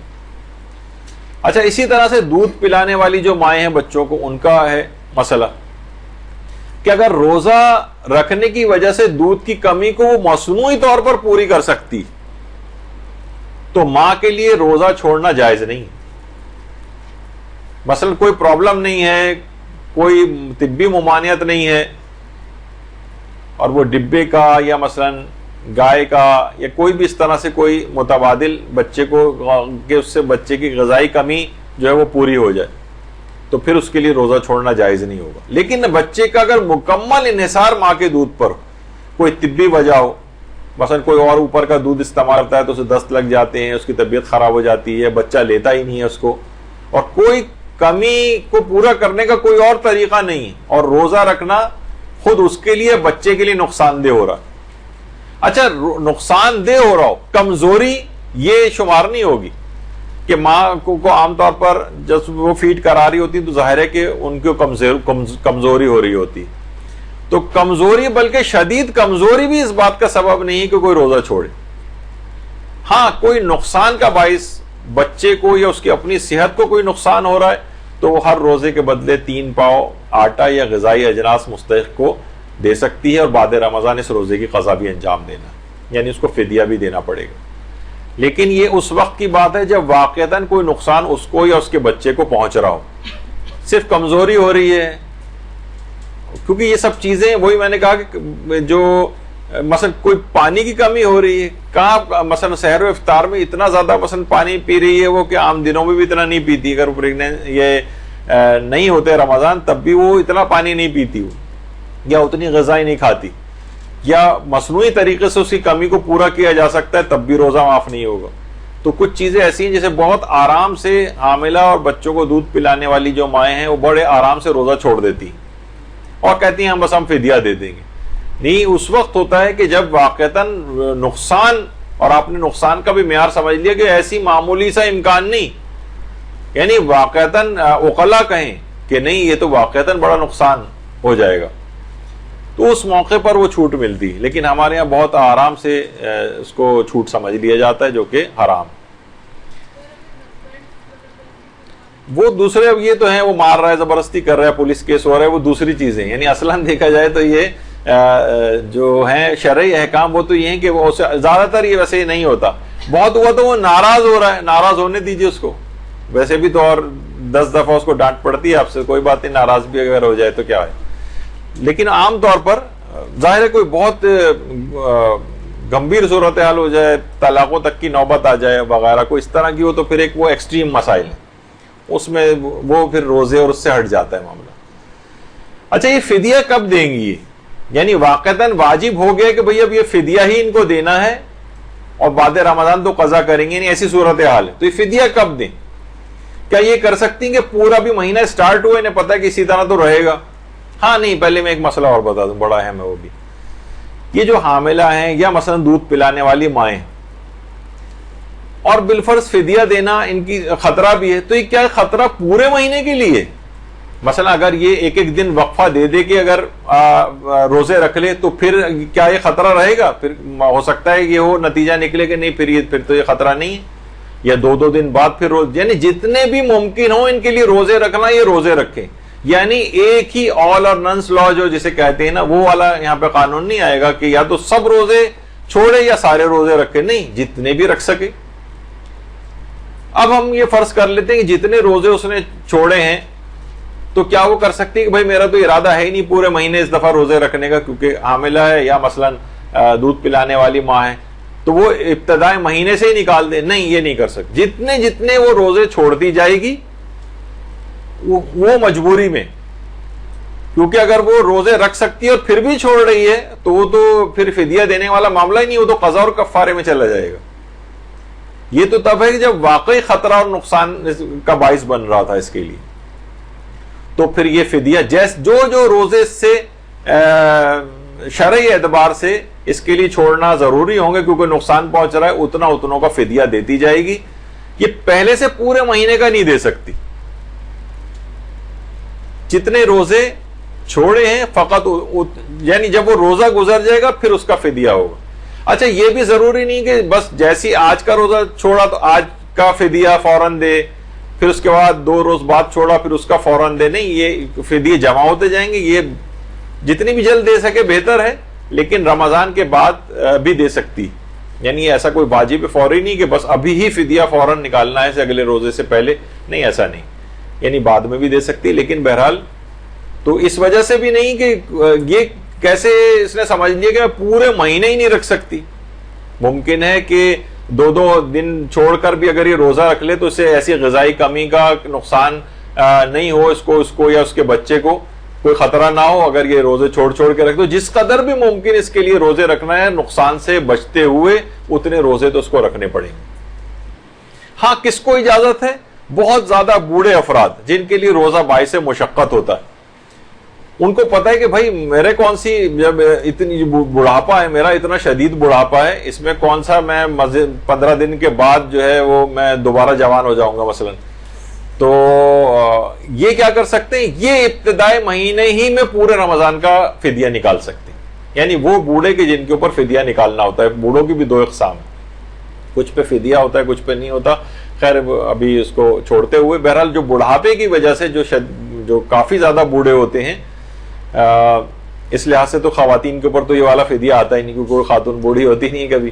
تو بہرحال اس لحاظ سے تو فدیہ بہت زیادہ بوڑھے افراد پورے مہینے کا ابتدائی رمضان میں نکال سکتے. لیکن حاملہ کو دودھ پلانے والی ماؤں کو یہ والی سہولت نہیں ہے. وہ جو روزے چھوٹیں گے جیسے جیسے ان کا فدیہ روزے کے ختم ہونے کے بعد نکالے گی. تو یہ مسئلہ بھی آ گیا کہ وہ دن گزرنے کے بعد ان کا فدیہ نکالنا صحیح. ایک یہ بڑا مسئلہ پیش آتا ہے, سحری کھانے کے دوران وقت روزہ شروع ہو جائے. اگر انسان سحری کھا رہا ہے اسے دوران اسے معلوم ہو گیا کہ فجر ہو گئی, تو ضروری ہے کہ جو لقمہ بھی منہ میں ہے اسے فوراً نکال دے باہر. اگر وہ اس کے باوجود اس نے کہا اب تو منہ میں آ گیا تو کم سے کم اسے تو نگل ہی لو نا فی الحال, اس کا وہ روزہ باطل ہو جائے گا کیونکہ روزے کا وقت داخل ہو چکا. اچھا اگر شک ہو کسی کو پتہ نہیں فجر ہوئی پتہ نہیں ہوئی, تو اس حالت شک میں اسے کھانے پینے کی اجازت ہے. لیکن اگر بعد میں پتہ چلا کہ میں شک میں کھا تو رہا تھا، بعد میں پتہ چلا ارے وقت تو داخل ہو چکا تھا، تب اس روزے کی قضا کرنا پڑے گی شک کی صورت میں۔ شک کی صورت میں اسے پتہ نہیں تھا، شک تھا اس کو کہ پتہ نہیں روزے کا وقت داخل ہوا یا وقت داخل نہیں ہوا، تو اس دوران کھا پی سکتا ہے۔ اتنا وقت نہیں ہے، ہم نے دیکھا ارے بہت قریب کوئی ٹائم ہے، اب ہمیں ایگزیکٹ ٹائم نہیں پتا کہ فجر کا وقت کیا ہے، لیکن بس بہت ہی قریب ہے، ہم نے کہا کہ چلو جلدی جلدی کھا لیتے ہیں کچھ سحری، تو اجازت ہے کھانے کی۔ شک ہے کیونکہ ہمیں کہ وقت داخل ہوا یا نہیں ہوا، لیکن اگر بعد میں پتہ چل گیا کہ وقت داخل ہو گیا تھا تو اس روزے کی قضا کرنا پڑے گی۔ اور ایک مسئلہ بہت پیش آتا ہے، سحری کے بعد پتہ چلے کہ ہماری گھڑی تو 5 منٹ پیچھے رہ گئی تھی اور فجر کا داخل ہوتے تک بھی ہم کھاتے پیتے رہے، تو اس روزے کی بھی قضا انجام دینا ہے، اس روزے کی بھی قضا انجام دینا پڑے گی کہ ہم نے کوئی چیز ہم جان بوجھ کے نہیں کر رہے تھے، وہ تو گھڑی ہی پیچھے رہ گئی، ہم کیا کرتے، ہم تو دھوکے میں آ گئے۔ اس سے فرق نہیں پڑتا ہے کوئی، وقت داخل ہونے کے بعد اگر آپ کھاتے پیتے رہیں تو اس سے اس روزے کی قضا انجام دینا ہوگی، اور اس دن بھی رکنا پڑے گا آپ کو کھانے پینے سے۔ اچھا، اگر کوئی شخص لا علمی میں یہ سمجھتا رہا ہو کہ اذان فجر کے دوران کھا پی سکتے ہیں، بہت سے لوگوں کے الگ الگ کانسیپٹ ہوتے ہیں، وہ کہتے ہیں اذان کے بعد نہیں کھا پی سکتے، اذان تک کھا پی سکتے۔ شاید ہمارے برادران اہل سنت میں کچھ لوگوں کا یہ خیال ہے، عام طور پر سننے میں آتا ہے کہ وہ ہمارے ہاں بھی ہو سکتا ہے کسی کو، اور وہ اذان کے دوران کھاتا پیتا رہا ہو تو ان روزوں کی بھی اس کو قضا کرنا پڑے گی، جس کا اعتقاد یہ تھا کہ اذان کے بعد نہیں کھا سکتے، اذان تک کھا سکتے۔ تو ایسا کوئی مسئلہ نہیں ہے، اذان ہو رہی تھی، جیسی اذان تو دی اس وقت جاتی جب صبح صادق شروع ہو جاتی، اور اس وقت کچھ کھانے پینے کا وقت ختم ہو چکا ہوتا ہے، اگر اس نے پھر بھی کھایا تو اس کو ان کی قضا انجام دینا ہوگی۔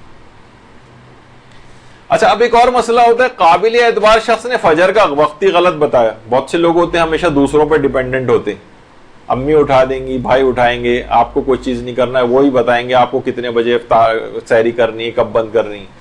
قابل اعتبار شخص نے فجر کا وقت غلط بتا دیا، ہم اس وقت تک سحری کھاتے رہے، بعد میں پتا چلا کہ یہ تو غلط فہمی ہو گئی تھی، وقت فجر تو آ چکا تھا، اب اس روزے کو مکمل بھی کرنا پڑے گا اور اس روزے کی قضا بھی انجام دینا ہوگا، جبکہ آپ نے قابل اعتبار شخص سے پوچھا تھا۔ قابل اعتبار شخص سے پوچھنے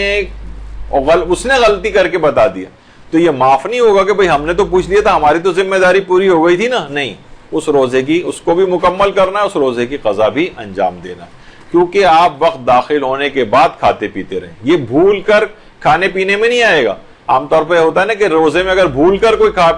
پی لے تو اس پر اس کا روزہ باطل نہیں ہوتا، لیکن یہ بھول کر نہیں، وہ تو روزہ بھول گیا تھا، اسے پتا ہے کہ یعنی جان بوجھ کے اس وقت یہ کھا رہا ہے، یعنی اس کو پتا ہے کہ مجھے روزہ رکھنا ہے، وہ دوران روزہ بھول جانے کا مسئلہ الگ ہے، اور یہ والا مسئلہ الگ ہے، اس میں روزے کو بھی پورا کرنا ہے اور اس روزے کی قضا بھی انجام دینا۔ ایک مسئلہ آتا ہے افطار کا بھی، روزے دار کسی شخص کے کہنے پر، جس کہنے پہ ہمیں اعتبار بھی نہیں تھا، وہ افطار کر لے اور بعد میں پتہ چلے کہ مغرب کا وقت تو ہوا ہی نہیں تھا، یا شک بھی کرے کہ پتہ نہیں وقت مغرب ہوا تھا یا نہیں ہوا تھا، پھر اس نے روزہ افطار کر لیا، تو اس پر قضا اور کفارہ دونوں واجب ہو جائیں گے، قضا بھی واجب ہوگا، کفارہ بھی واجب ہوگا۔ تم نے حالت شک میں کیسے افطار کر لیا؟ تمہیں اطمینان اور یقین ہونا چاہیے تھا کہ وقت افطار آ گیا، تم نے کہا کہ لگ تو ایسی رہا، نہیں بس شک تھا اور آپ نے افطار کر لیا، نہیں، آپ کو پورا یقین اور اطمینان ہونا چاہیے تھا۔ اب کیا ہوگا؟ یہ قضا اور کفارہ دونوں آ جائیں گے آپ پر اگر آپ نے وقت سے پہلے افطار کیا۔ اچھا، اگر کسی کو یقین اور اطمینان بھی ہو گیا کہ وقت افطار آ گیا ہے، روزہ افطار کر لے، بعد میں پتہ چلے کہ وقت نہیں آیا تھا، تو احتیاط کی بنا پر اس روزے کی بھی قضا کرنا پڑے گی۔ پہلے والا مسئلہ الگ تھا، اس میں تو شک تھا کہ پتہ نہیں آیا یا نہیں آیا، اس میں تو آپ کو یقین تھا کہ آ گیا ہے اور بعد میں پتہ چلا کہ میرا یقین غلط تھا، جب کیلنڈر جا کے دیکھا یا ہمیں پتہ چلا کہ نہیں اس وقت تو وقت آیا ہی نہیں تھا، ہم نے تو پتہ چلا 1 یا 2 منٹ پہلے افطار کر لیا تھا، تو احتیاط کی بنا پر اس روزے کی بھی قضا انجام دینا ہوگا۔ اچھا، ایک مسئلہ یہ بھی ہے، کسی نے بھولے سے روزے میں کچھ کھا پی لیا اور وہ یہ سوچا کہ غلط، اس کے دماغ میں یہ تھا کہ اگر کوئی بھولے سے بھی کچھ کھا پی لے تو اس کا روزہ باطل ہو جاتا ہے، اس نے کہا جب باطل ہو گیا ہے تو اب میں کھا پی لیتا ہوں پورا کھانا، اور اس نے کھا پی لیا، تو اس کا تو وہ روزہ باطل تو ہے ہی، اور اس کی قضا بھی اس کو انجام دینا ہوگی۔ بھولے سے کچھ کھا پی لے تو روزے پر فرق نہیں پڑتا ہے، لیکن اگر کوئی شخص یہ سوچ کر کھا لے کہ میں نے بھولے سے کھایا تو اس سے میرا روزہ ٹوٹ گیا اور پھر کھا لے، تو اس سے اس کا وہ روزہ بھی باطل ہے اور اس کی قضا بھی اس کو انجام دینا ہوگی، البتہ کفارہ اس میں کوئی نہیں۔ اچھا، کچھ گناہ دیکھیے ایسے ہیں کہ انسان بہت سے گناہ کرے تو روزے کا ثواب تو ضائع ہوتا ہے لیکن روزے پر فرق نہیں پڑتا۔ جیسے کوئی بہت سے افراد ایسے ہیں، یعنی باقاعدہ میری خود نگاہوں سے بھی گزرے ہیں، جو پابندی سے روزے رکھتے ہیں لیکن نماز نہیں پڑھتے، یعنی یقیناً بہت بڑا گناہ گار ہے، یعنی جو نمازیں اپنی جان بوجھ کر قضا کرتا ہے، توبہ تو کرے گا، ان نمازوں کی سب کی قضا کرنی ہے، لیکن روزے اس کے سارے صحیح ہیں، روزے باطل نہیں ہوں گے کہ بھائی تم نماز نہیں پڑھتے۔ ہمارے ہاں ایک چیز اور بھی ہوتی ہے، اس سے فوراً یہ کہا جاتا ہے کہ بھائی یعنی تمہاری یہ سب یعنی سارے اعمال بس تمہارے ضائع ہیں، اگر تم نے فلاں چیز نہیں کی تو وہ چیز ضائع ہے، وہ نہیں کی تو وہ چیز ضائع ہے، تو اس سے لوگوں کو ڈسکریج کیا جاتا ہے کہ پھر اس کا بھی کوئی فائدہ نہیں، یہ بھی چھوڑ دو تم۔ نہیں، وہ جتنا بھی عمل کر رہا ہے وہی کرنے دو اسے کم سے کم۔ اب اسے آپ یہ کہیں گے اس کا بھی کوئی فائدہ نہیں ہے تو وہ کہے گا چلو فائدہ نہیں ہے تو پھر میں جو ہے روزے بھی کیوں رکھوں، پتہ چلا آپ نے روزے بھی چھوڑوا دیے اس سے۔ تو جو بھی جتنا کر رہا ہے اس کو آہستہ آہستہ بڑھائیں، اس کو ڈسکریج کر کے اس کے جو واقعی اعمال انجام دے رہے وہ ضائع نہ کریں۔ لوگ کہتے ہیں بھائی ہم حج پہ اس وقت جائیں گے جب ہم اس کے بعد کوئی گناہ نہ کریں، تو کیونکہ ابھی ہمیں پتہ ہے کہ جوان ہے تو گناہ، لوگوں کا پہلے زمانے میں کانسیپٹ یہی تھا جس کی وجہ سے لوگ بڑھاپے میں تک مؤخر کرتے تھے اپنے حج پہ جانا، کہ جب اس وقت بوڑھے ہو کر جائیں گے تو بڑھاپا کسی نے دیکھا ہے؟ اور جب بھی شاید دستغیب شیرازی فرماتے تھے کہ قبرستان جاؤ تو وہاں جا کر دیکھو گے تو آپ کو ملے گا کہ زیادہ تر وہ قبریں کہ جو بڑھاپے کی منزل تک پہنچے ہی نہیں، اس سے پہلے انتقال کر گئے۔ تو کسی نے دیکھا کہ بڑھاپا آئے گا تو ابھی انسان کو توبہ کر کے اور اپنی زندگی کو اچھے طریقے سے گزارنا چاہیے۔ اچھا، اسی طریقے سے کچھ گناہ ایسے ہیں جیسے دوران امتحانات آ جائیں تو اس میں نقل کروانا جو ہے، نقل کرنا بھی گناہ ہے، تو لوگ کہیں گے پھر ایسے روزے کا کیا فائدہ؟ نہیں، روزہ اپنی جگہ پر صحیح ہے، البتہ اس گناہ سے روزے کے ثواب پہ ضرور فرق پڑ سکتا ہے، لیکن ایسا نہیں کہ روزہ باطل ہو۔ یا عورت مثلا بے حجاب گھوم رہی ہے، میک اپ کر کے گھوم رہی ہے، آفس تیار ہو کر جا رہی ہے، اور بے حجاب جا رہی ہے، لیکن کم سے کم اس نے روزہ رکھا ہوا ہے تو روزہ رکھنا اس کا صحیح، اس کے روزے کے اوپر کوئی تان نہیں کر سکتے۔ ہاں البتہ اس بے حجابی وغیرہ کا گناہ وہ اس کو ملے گا۔ اگرچہ ابھی میرے اعتبار سے کافی سارے مسئلے ابھی باقی تھے، لیکن بہرحال یہ کہ جتنے بھی اس میں آ گئے، اگلی جو اتوار ہوگی وہ بہت ہی اہم کچھ موضوعات کے اوپر ایک اور اسپیکر انشاءاللہ آ کر لیں گے، اور اس کے بعد تو شب قدر والی اتوار آ جائے گی، تو اس میں شب قدر کے لحاظ مناسبت سے گفتگو ہوگی۔ پھر بالکل ایک آخری اتوار ہوگا، اس میں ظاہر ہے کہ صرف رمضان کے فطرے کے چاند کے احکامات وغیرہ جو ہوتے ہیں وہ اس کے اندر عام طور پر بیان ہوتے ہیں، جو کہ شاید عید شروع ہونے میں 2 دن یا 3 دن رہ گئے، جو بالکل آخری اتوار آئے گی۔